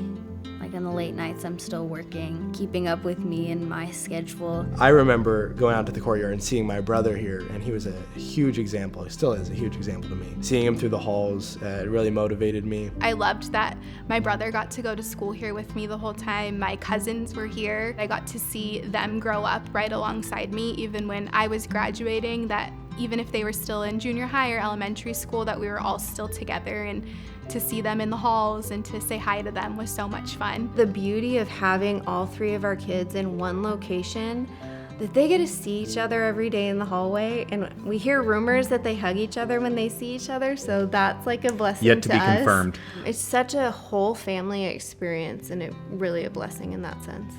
Was it sad to leave Trinity? It was definitely sad, because I had a community and a family that loved me and cared for me, as long as my classmates. It's hard to leave a community when they've treated you so well and they've raised you and they've raised me to be the young man that I am today. So grateful, one, to Lord for what he's done, but so grateful for our community, the very beginning, who jumped in when they really shouldn't have, that have carried on with us, and all the new families, and it's just so overwhelming how gracious, generous, kind, and wonderful it's been to do this with people. They helped build what we have now, and the folks that are here now their faithfulness will bless the children that will come, Lord willing, way after all of us. To most of our families and everything in particular, and our staff and our faculty and everything, just thank you.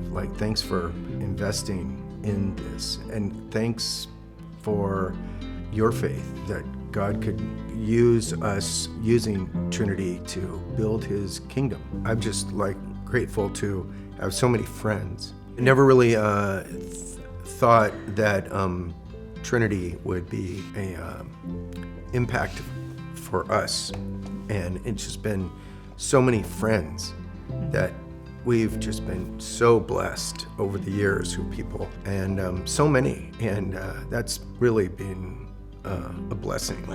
I would thank him 10 times over, because this is the most influential decision of my life that I've had, was coming to this school. It's created ambition out of me that I didn't have prior to it. It's allowed me to do all the things we mentioned before, like sports to academics, house, and all the other things. It's allowed me to have a holistic high school experience where I truly didn't need anything else. If I could sum it up with one word, I would say is it's been a true blessing. From the day that I was asked to serve to where I'm at today, still serving on the board, it's truly been an honor, and I can't think of a better way to give back to the community and to God's kingdom. Being part of this, I'm so thankful that my parents found this school. The relationships and the community that is built within the Trinity education will last a lifetime.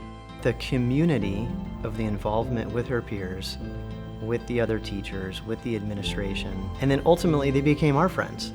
And that it changed and affected where we go to church and how we fellowship in the community. Trinity is going to tell you the truth, whether you want to hear it or not. You may not agree with it, and that's okay, but it's going to be a truth-telling organization that's going to help build up your student and ultimately your family dynamic. And when we see that, it's something we want to partner with and something that we want to engage with.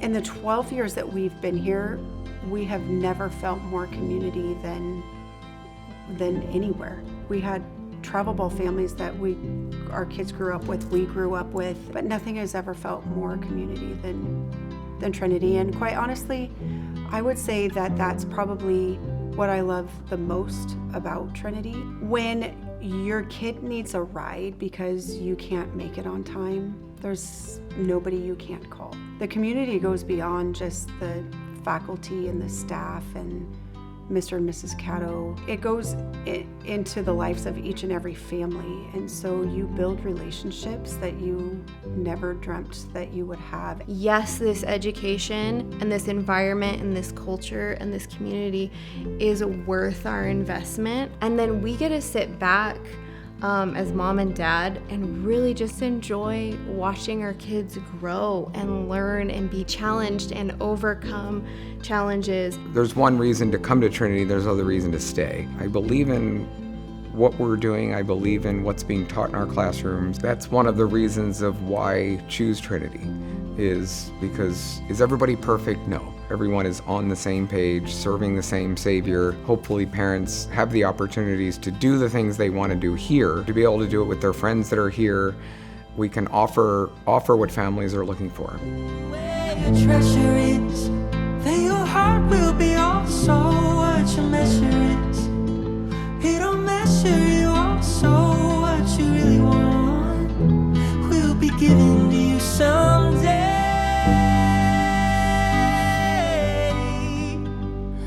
Lay up for yourselves treasure in heaven.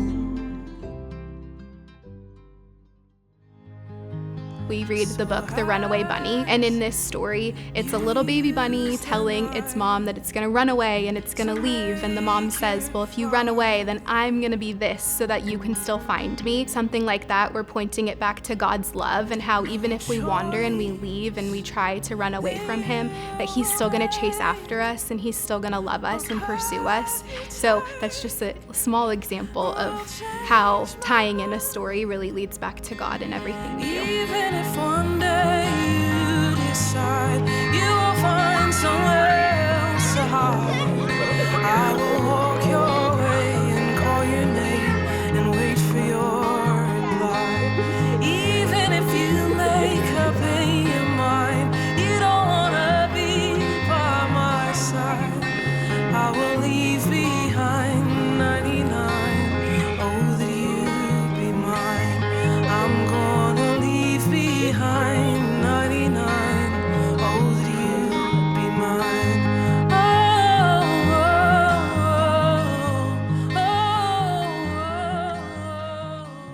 You know, I had been out of school, I'd been working at school and wanted more for our own children and more for other children, but influence what they were learning and who was teaching them. We had moved into our condo, and it was one of our very first little meetings we had with a couple of the folks that came to our first information meeting about, hey, we want to start a school.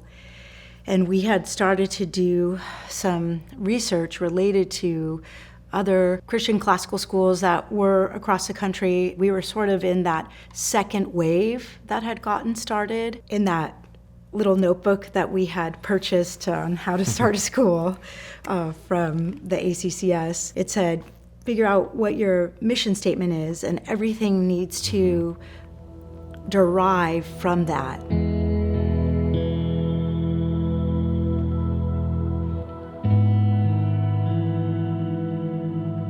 We talk about our school's mission so much that it is just ingrained in everyone's mind to offer a challenging education grounded in the Christian faith, classical tradition, to produce young men and women of virtue, wisdom, purpose, and courage. Everything is about Our faith. The Christian walk isn't easy, it's not designed to be.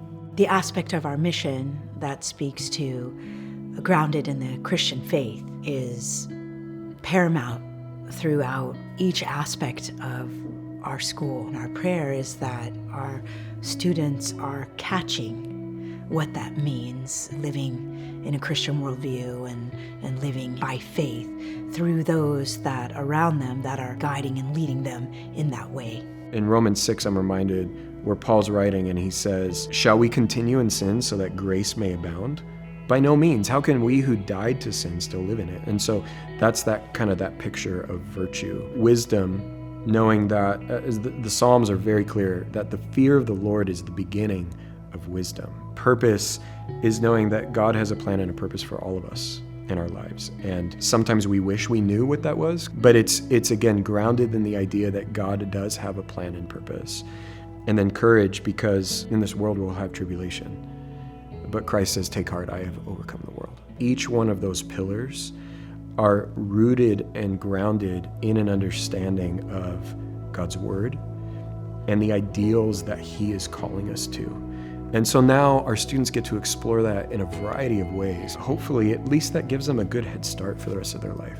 First, who Christ is, who they are in Christ, what Christ might call them to, because we're all called to something. And he has a purpose for all of us, and it involves him. Trinity grew our children's love for Christ by, first of all, showing the representation of Christ's presence in almost everything that Trinity does. Within the first 3 or 4 months when I came to Trinity back in 2004 and were with the parents, and it was a small group of parents, but they were so lovely to us, and their children were so lovely to my children over a period of time, not days, months. I'm wondering when these people are going to unzip their skin and show me that they're real. And you know what? They never did. That was them. And that was a group of people who lived the practice of Christianity, or tried their darndest to have that demonstrated as a different way to walk out life, as a very intentional way to walk out one's life. So when you're going through elementary school, you memorize a lot of verses. It continues in middle school and upper school, you memorize a lot of verses. Why do you think that Trinity makes their students memorize verses? To remember like some of the things, like if you're being rude, like you remember one of your verses, like to be kind and like always love and like don't have enemies. Yeah, so verses teach us how to be humans that follow after Christ and that are Christ-like, right? And when we are being sinful or we're falling into our human selfish ways, we can look back on verses to help us fall out of those sinful ways to be Christ-like humans, right? Yeah. All right, welcome. So we have our first question. What does Trinity hope for its students? That we would know that life is a gift from God, and lasting joy is found in service to Him. Also, that we would grow to be men and women who love God and His people rightly, seeking to live our lives to impact His kingdom for eternal purposes. As we introduced a catechism, something that the church has done for centuries, which is teaching through oral instruction. You know, we're told to hide God's word in our heart that we might not sin. Even from a classical perspective, we're like, okay, so how do we dive into that? How do we take advantage of that? Well, let's have them memorize things that are worth memorizing. So a lot of my teachers will start the day with a catechism where there's sections that will recite scripture. Those I've seen pop up in other areas of my life. And so I'll be in church somewhere or in youth group, and I'll hear them start to quote a verse. I'm like, oh, I know this verse because of my literature catechism or my history catechism. And so being able to bring those small like pockets of wisdom and truth into other areas of my life, having them like ingrained on your heart through the repetition. It's so refreshing to know that our girls start the week with the doxology, that they ground themselves and center themselves in that they pray together as a class every single day, and they're learning how to integrate that part of their life into their education, into them as like a holistic learner, that scripture is part of that it's part of things that we need to learn. I have developed a deeper love and understanding for why we memorize scripture. Our last oral memory in 6th grade, I picked the verse that I thought spoke to me the most and was really a lesson for me, and I picked Psalm 23. She had me tell the class of why I picked it and what it means to me. Looking back, it really helped me understand more about what I'm saying, not just something to memorize that I have to do. The Lord is my shepherd, I shall not want. He makes me do all these amazing things. Once you get to that point, you're like, oh, my life will be great if I'm a Christian. No, even though I walk through the valley of the shadow of death. We utilized the New City Catechism, and I thought this was going to be this great thing that I was doing for my kids. The first question, which says, what is our only hope in life and death? That we are not our own but belong to God. And so we'd listen to the song and we'd do it before bedtime. And I remember it was during that first week when we were doing it. My wife got so sick. Both my kids got ridiculously sick as well, genuinely as a dad being scared.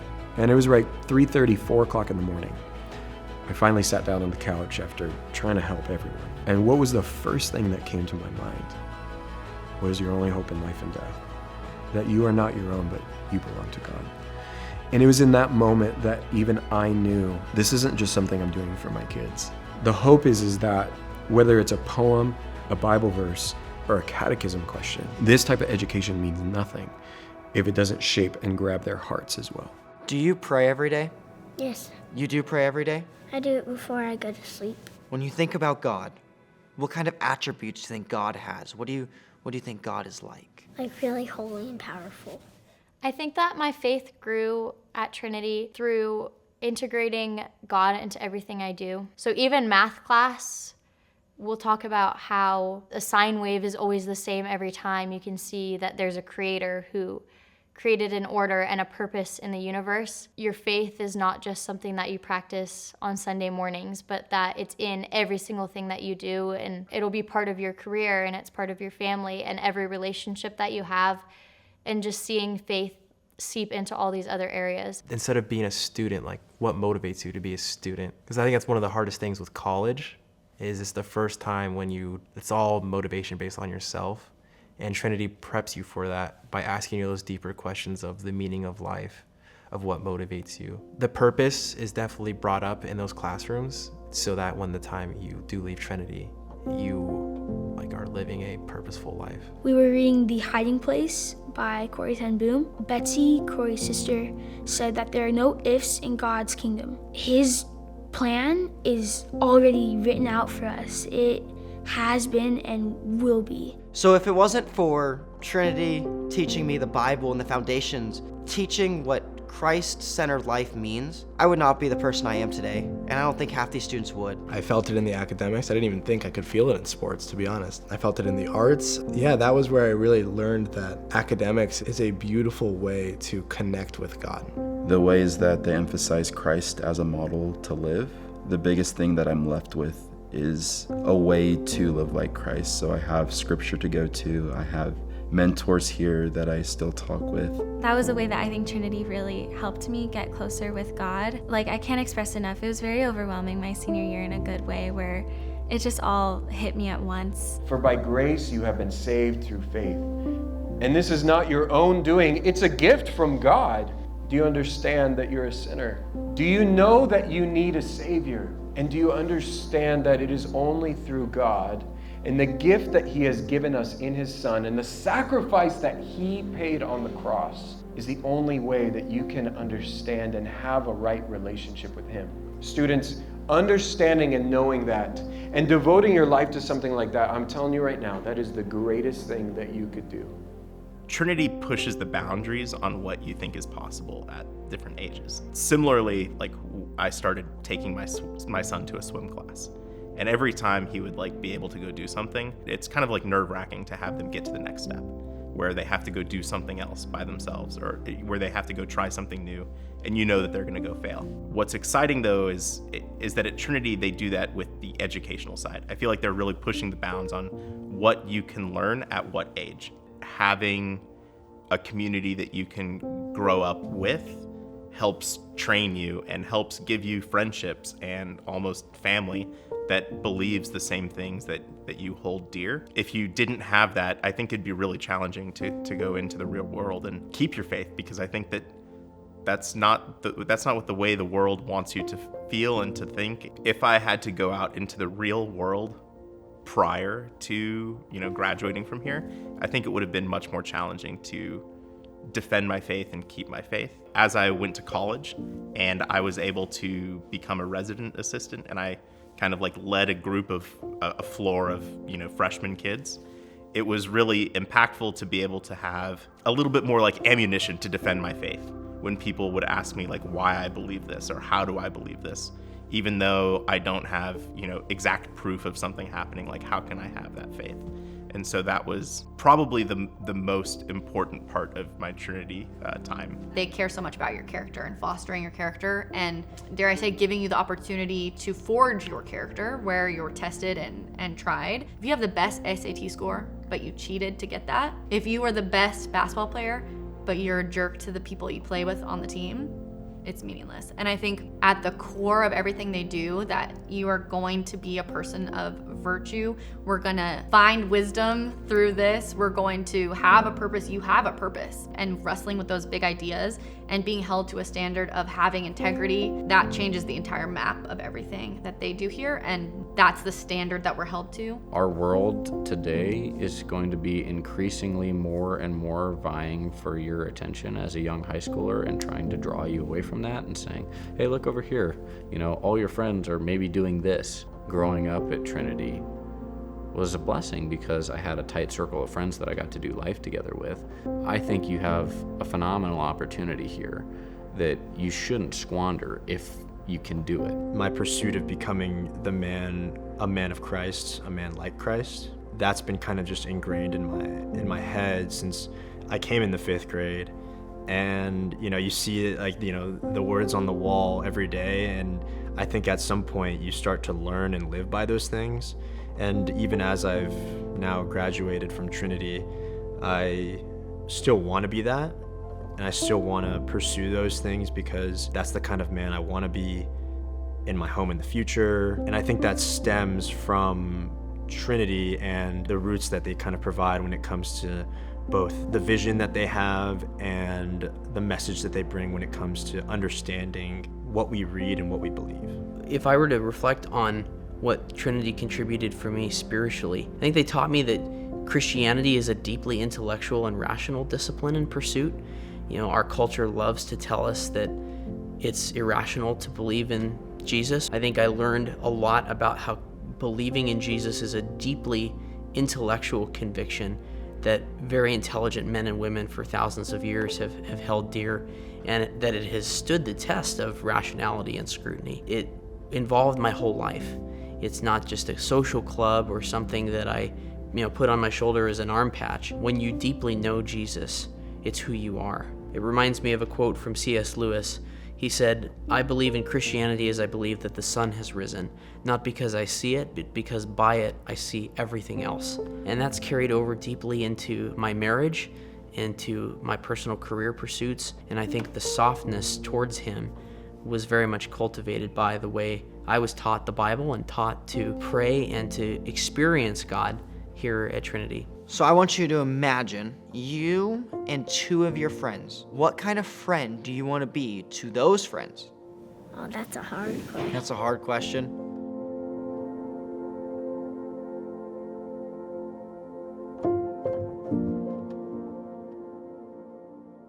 I like how Trinity does conflict resolution with peacemakers and biblical conflict resolution. Because the school was, and to a certain extent is, smaller today, it forces that reconciliation because you're going to see them tomorrow. And the parents of those students, we're going to see each other tomorrow. You're going to ask me to pick up tomorrow. I'm going to ask you to pick up next week. When Christ says, blessed are the peacemakers, what he doesn't say is blessed are the conflict avoiders. And you see the fruit of that. You see in our culture at large people that can't say, I'm sorry. People that can't admit they were wrong about something. It just becomes normal for them where they have to apologize for things, where they have to say, I'm sorry, where they have to admit that they were wrong, and they have to actually ask forgiveness. What they're doing is really a small picture of the gospel and what God has given us and how he has forgiven us. And so we can forgive. We even actually will recite the phrase, I'm sorry for fill in the blank, will you forgive me? You have to walk them through that because they don't know. They need to be trained to the point that actually that's not only what we ask our students to do, it's what we ask our faculty and staff to do. It's even what we ask our parents to do sometimes, that we come together and we have these hard conversations because we're all in relationship with one another. As Liz Catto always tells us, conflict is inevitable, and as Christ followers, we know that as well. And so it is truly a blessing, reminding us through the cultural values that all of us are Christ followers, and we're called to work through things biblically. No, it's that everything is perfect. We have our sin, but the beauty about that is that we know how to talk, communicate, and resolve the problems, and continue being like this amazing family that God creates to be. Yeah. I think Trinity's discipline sets us apart because it is Christ-centered and it is focused on restorative discipline. It's not prescriptive. There's no set, this is what happens. It's all about how soft the heart is, how repentant the heart is. We are much more concerned with the the heart and a restorative response to discipline. It's the best when you see a student asking another student for forgiveness and seeing that student actually give forgiveness and be able to talk to them. What does that mean to really forgive? And it's neat to be on that journey with some of the relationships that we get to see from junior high to the end of high school, and people that couldn't stand each other, but again, at the end, they are loving each other like a family. And it's always purposeful. There's never a time that it's just reacting to a situation. Even if it's a tough situation, I try to tell my kids that not every conflict has to be negative. And Trinity does a really good job of making that apparent. Even in the tough times, they wrap their arms around these kids and us as parents, and we work through whatever that might look like. You don't fear those calls when they come because no matter what it is, that it was handled and that they always had the kids' best interests. And they put their arms around the kids and the families and the community, and we do it together. It's like raising kids. It takes a village, and Trinity is part of that village for sure.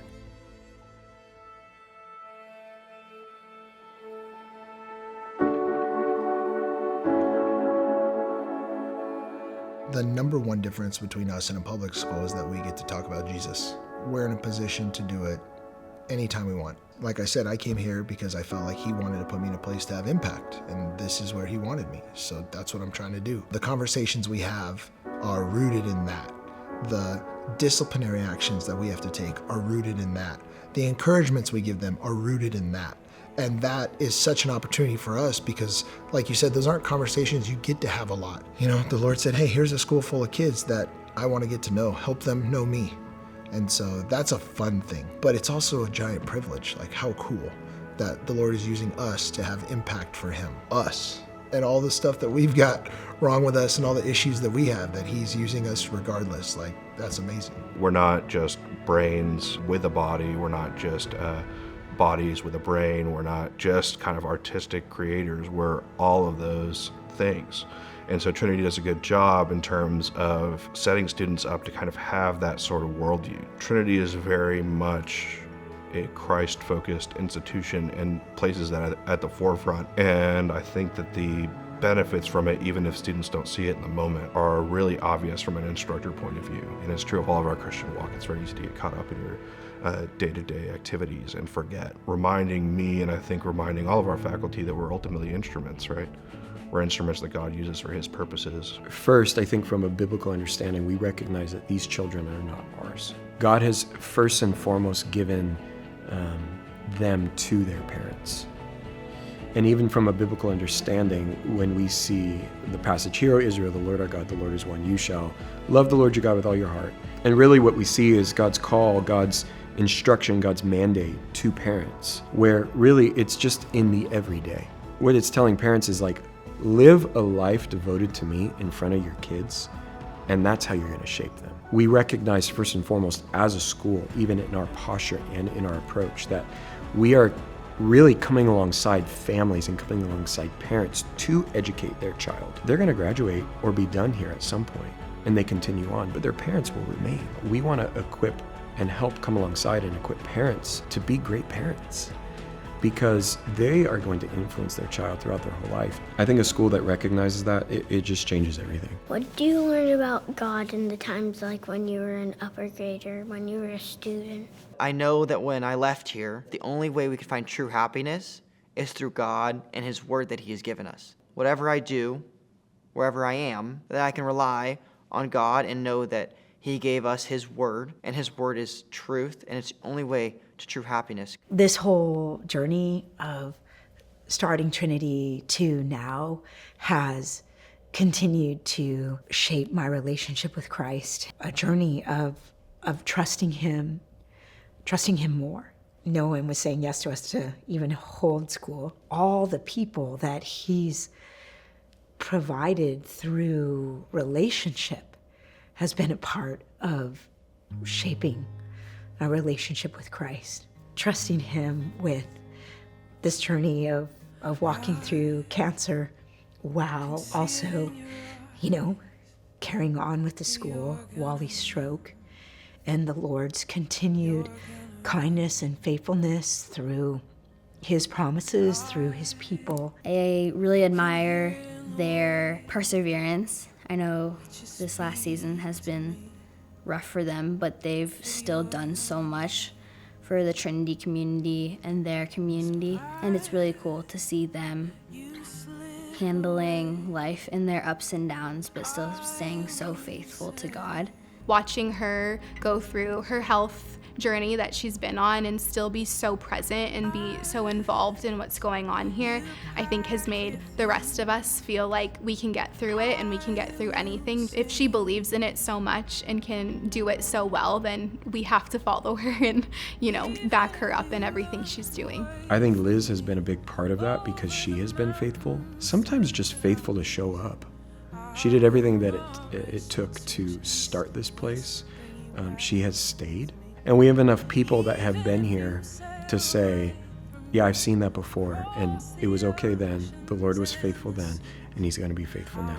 We might not always understand His plan, but His purposes are good, right? Jeremiah 29:11. Know the plans I have for you, declares the Lord, plans for welfare, not calamity, to give you a future and a hope. And it is real, and we can rest in that, even though sometimes we're just that saying of there's no way out but through, and just continuing to walk through and trust Him. Being around other Christians, I think in a nutshell, was how my daughter has become more godly, more faithful, leans more on the Lord, is more prayerful, understands that God has a plan for everybody. For me in Trinity, it's been a true honor and a blessing to me and my family. God has really touched my heart and touched my family. That's been the most amazing part of my journey in my life is this chapter. We live in a world that, as we all know, it's ready to go off a cliff, and whatever it may be, to be able to lead others to the Lord and be able to take that and go out into the world and be able to make a difference, it's super, super critical. I think some people are on the fence about being believers, or some people are, they know what's right, but they will both get more than you expect and more than you want. And it will definitely be something that you will never forget and you'll never regret. Trinity sets you up to be a person with purpose, to orient your life and have a moral compass. You can be a student and you cannot buy into that, but the model is for students to buy into that, and most oftentimes they do. It hedges your moral values before you go off to the real world by yourself. It really aligned my moral compass to be someone who actually thinks about the deeper things and has virtue and tries to be a better person. We're talking the same language here at home in a church. If Trinity Classical Academy wouldn't be here, my kids' future wouldn't be the same. If we don't get a Christ-centered education, I wouldn't be here at Trinity. The Lord already knows. He's not surprised by anything. He's got it all figured out. He knows the end of the story. He knows what Trinity will look like in 10, 15, 20 years. For my sons, for Isaiah, for Zach. Maybe they're going to be great athletes. Maybe they're going to be great musicians. Maybe they're going to be great scholars. And to be honest, and I feel this way as a dad, and I feel this way for all of our students, in some ways I don't care. What I do care about is that they know and love Christ and want to make Him known. But what won't change is that students will come and they will learn. Students will come and they'll be shaped. Students will come and their lives will change, and as a result we see not just them but their families, realizing that if we shape them, they can then go shape many. That we didn't waver from pointing our kids, our students, our children to Christ, knowing that living for Him is the best thing that they can do. To love me again.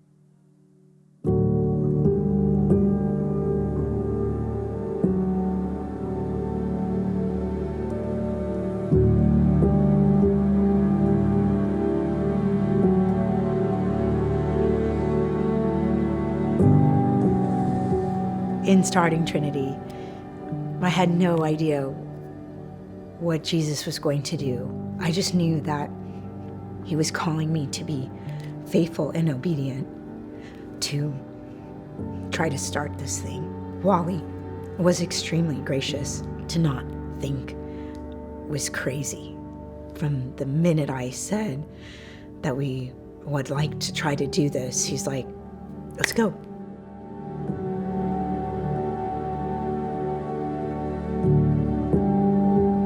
I think honestly, I hope that they get a true sense of what Trinity's like.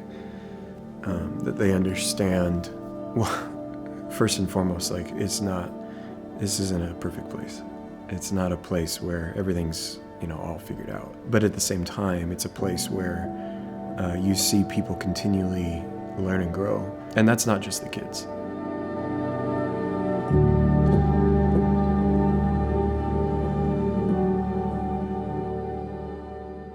Congrats to 25 years, first of all, for Trinity. It's been really cool to watch it grow, even just in 3 years, because I graduated 3 years ago. Where we've been and where we're going. The heart of our school and our commitment to our mission is where we started, and that's where we're at. And I pray that's where we are in the future.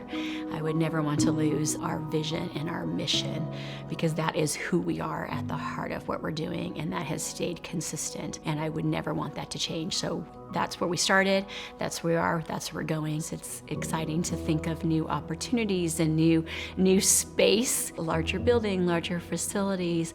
But that's never been the heart of who we are, because the heart of who we are is not a building, it's not activities, it's not events. It is the Christ-centered focus of our mission, of the mission of our school. What I hope for Trinity over the next 25 years is that it stays true to its mission, to offer a challenging education grounded in the Christian faith and the classical tradition, to produce young men and women of virtue, wisdom, purpose, and courage. Really do believe this is an education for life in what happens for our students the entire time. Thinking about Trinity's next 25 years, I would reflect back on the first 25 years, and there's a lot that would be the same, and the classical education model that has tremendous value, and that will continue to have value. The attachment and promotion of the classical model, I believe that its value will only increase because it will become rarer. If I had to sum up my family's time at Trinity in one word, I think I would go with the word transformative. They were in a period of transformation, but also transformative for my husband and me. We were mature adults when we brought our children to Trinity and entered that community, and we were not looking to be transformed at all. And we were. It pointed us in a specific direction, a very purposeful direction. Joining the Trinity community was completely life-changing for us. When I think of Trinity in the future, I'm curious, I'm excited, I'm interested to see how it maintains its momentum. The number one desire that this school would have is to walk in a manner worthy of the call and ask God, what does this school look like? What does the future look like? Because it's his school and only he knows. It's not about a facility or extra programs that matter as much to us. We really want to see the continued character development, and that the team here always follows that lead. In the next 25 years, I hope to see Trinity alum walking their grandchildren to school here, wanting to invest in the school that they were able to grow in, and passing that down generation from generation. In some ways, it's going to look even older and weirder as we get better at being true and authentic to those classical Christian principles and ideals. I see Trinity as a very strong, steady, stable, godly organization that this valley really needs. I would love to see it continue to grow, expand in enrollment. One of the coolest parts about this is they always find a way to improve. And this place has always changed for the better. And there's never been a time when they say, it's enough. We can't do anymore. There's always been a time where they go to parents, where they go to students, and they say, what can we do better? It's gonna get people wondering, okay, I want to learn more about what's different about this place, because definitely from the advertisements from afar, you could tell it's different. The smiles are more genuine. The way that education is talked about is unique. I hope I'm here for the 50th anniversary. Let's start there. It's funny because I have the plans for the first little 15th Street campus. Liz always says the playground was the dog run, which is true. I remember years ago saying, I'm saving these plans for the school's 25th anniversary party. And it was so far away. And now here it is. The 50th anniversary is going to happen in the blink of an eye as well. I think they're talking about a plot of land up there that they're eyeing to see how they can expand there. But because there is a need, and when there's a need and the Lord places that on your heart, she's pursuing that in faith. And so I have no doubt that Trinity will continue to grow.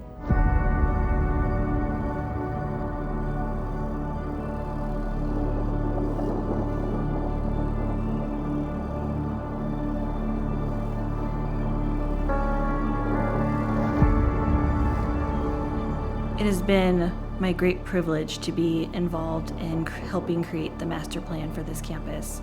It is a comprehensive plan. It's an incredible plan. It is a big plan, and we are taking it a bite at a time. In the next 25 years, it would be incredible to have all of it happen. We're going to start with these science labs, with this renovation, and then next we're going to aim for our own gymnasium and event center, and somewhere where all of our students can be in chapel together inside, away from any sort of rain, but also being able to worship and celebrate together. A full CIF court, but we'll also have a theater, and students can be practicing orchestra in their own classroom and close the stage while basketball is practicing, and we'll be able to have an outdoor theater space, and we'll be able to go even farther down the line where one day we have more office spaces and media center and a library, and eventually ending up with its own performing arts space, and it is going to be an incredible campus. All of it will be done by fundraising. Nothing is going to come out of tuition to be able to pay for these buildings. We are actively currently fundraising for the whole first phase of our capital project. It's been quite an honor to be able to help plan for that future. I'm excited for the things that my own kids will see, and I'm excited for what the next generation will be able to see and experience.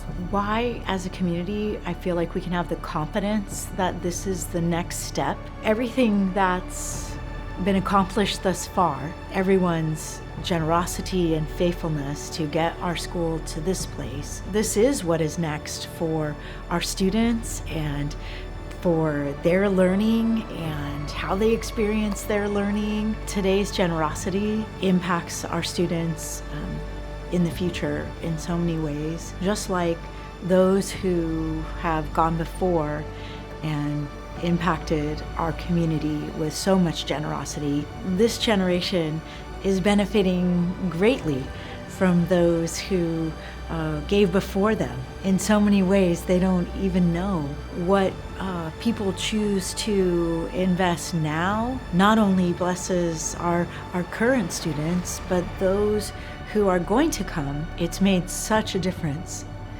in families' lives, in children's lives, in their learning and their capacity. My hope is if Trinity, over the years from whenever you were a part of our community, if it has meant something to you, your family, or your children, that you might consider investing in our future and our next 25 years and be a part of what God is continuing to do.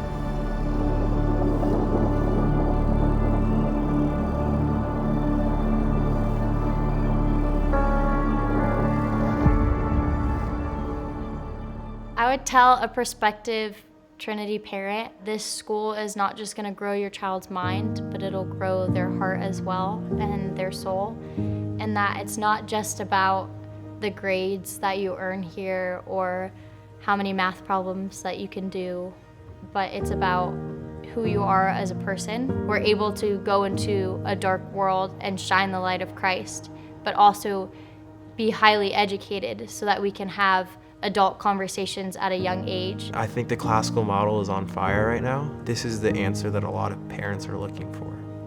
And I hope word is getting out because Trinity is definitely the answer. And I feel like that's being known. We're not learning a new curriculum every year. We're learning a curriculum that's been passed down for thousands of years. There's a lot of good faith to that, and I hope that parents are seeing that, and I think that they are. This is a tremendously worthwhile investment that will help equip your child to be a curious and well-equipped Christ follower throughout the rest of their life. I think as they watched me grow and be able to engage my parents even as peers in spiritual and professional conversation, and even to share things with them that I was learning, the return on investment became apparent. In an atmosphere that doesn't tell you what to believe, but it invites you to ask, what should I believe? And it guides you through that process. To me, I think the most impactful thing we could say to another set of parents who are questioning whether or not to send their son or daughter here is that undoubtedly the staff and administration and teachers are going to be having the best for your individual child. Understand what our ultimate goal is, that being create good people. And do you want your child in a place that is primarily focused on creating good people? Academically strong, yes. College acceptances, yes. But at the forefront, good people. It seems like a certainly worthwhile thing. It's a very integrated place, and that can also be a familial term, because when you think of a family, you're meshing all these different personalities, but they have the same last name, they have the same family goal, the same blood, so that's going to unify them in a lot of ways. And I think it's similar because of its size, but also its values that all of the faculty believe in. They're not just here to work, they're here because they believe in it. It unites everyone together in a really unique way. And I also think that the education is something that you can't find anywhere else, and its long-term impact, the lens that I think through in college, it's all from Trinity. Like, I remember being a student here, I could literally feel the things that I didn't care about before change before my eyes. Like, even the value of reading, that didn't change until after all my years in Trinity. I didn't realize how much I loved it until I was a senior. It's something that when the kids go home to their parents, they will see a difference week after week. Yeah, and it's definitely a leap of faith, but I definitely think it's one I could say, having gone through everything, is so, so rewarding. I would tell parents who are not sure about Trinity or about taking that plunge that this is a school that cares about unfitting your students for every kind of bondage and slavery and ignorance. That we don't want students to be stuck, to be beholden to be enslaved by vice, by bad habits, by a vision of who they could be that's frankly way too small for who God has them to be. You want a school that is invested in finding your child's purpose for life and making sure that they're virtuous. This is the only place that can happen. And so I think that's why Trinity is so important.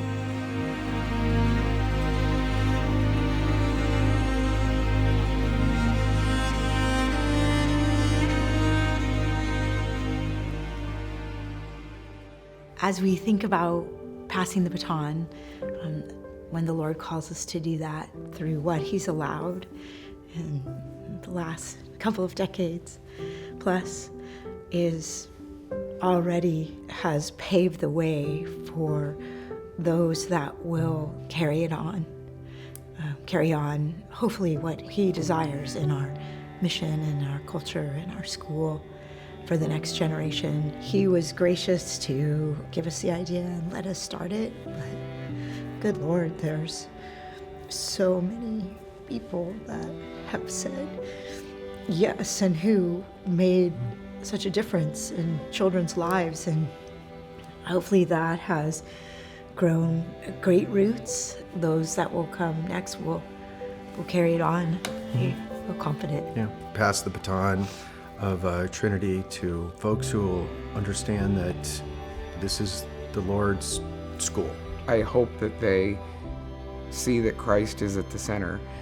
it's not getting any easier to keep Christ at the center. It takes perseverance. It takes bravery. It takes commitment to stand for something.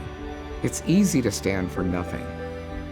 So I hope all the leaders that come after me and us continue to hold true to the commitment that we have today.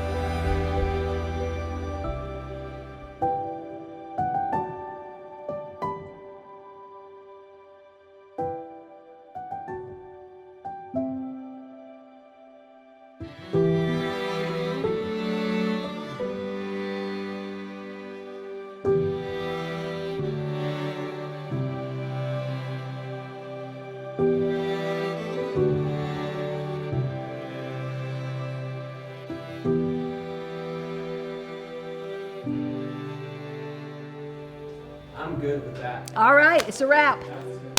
Thank you. Thank you.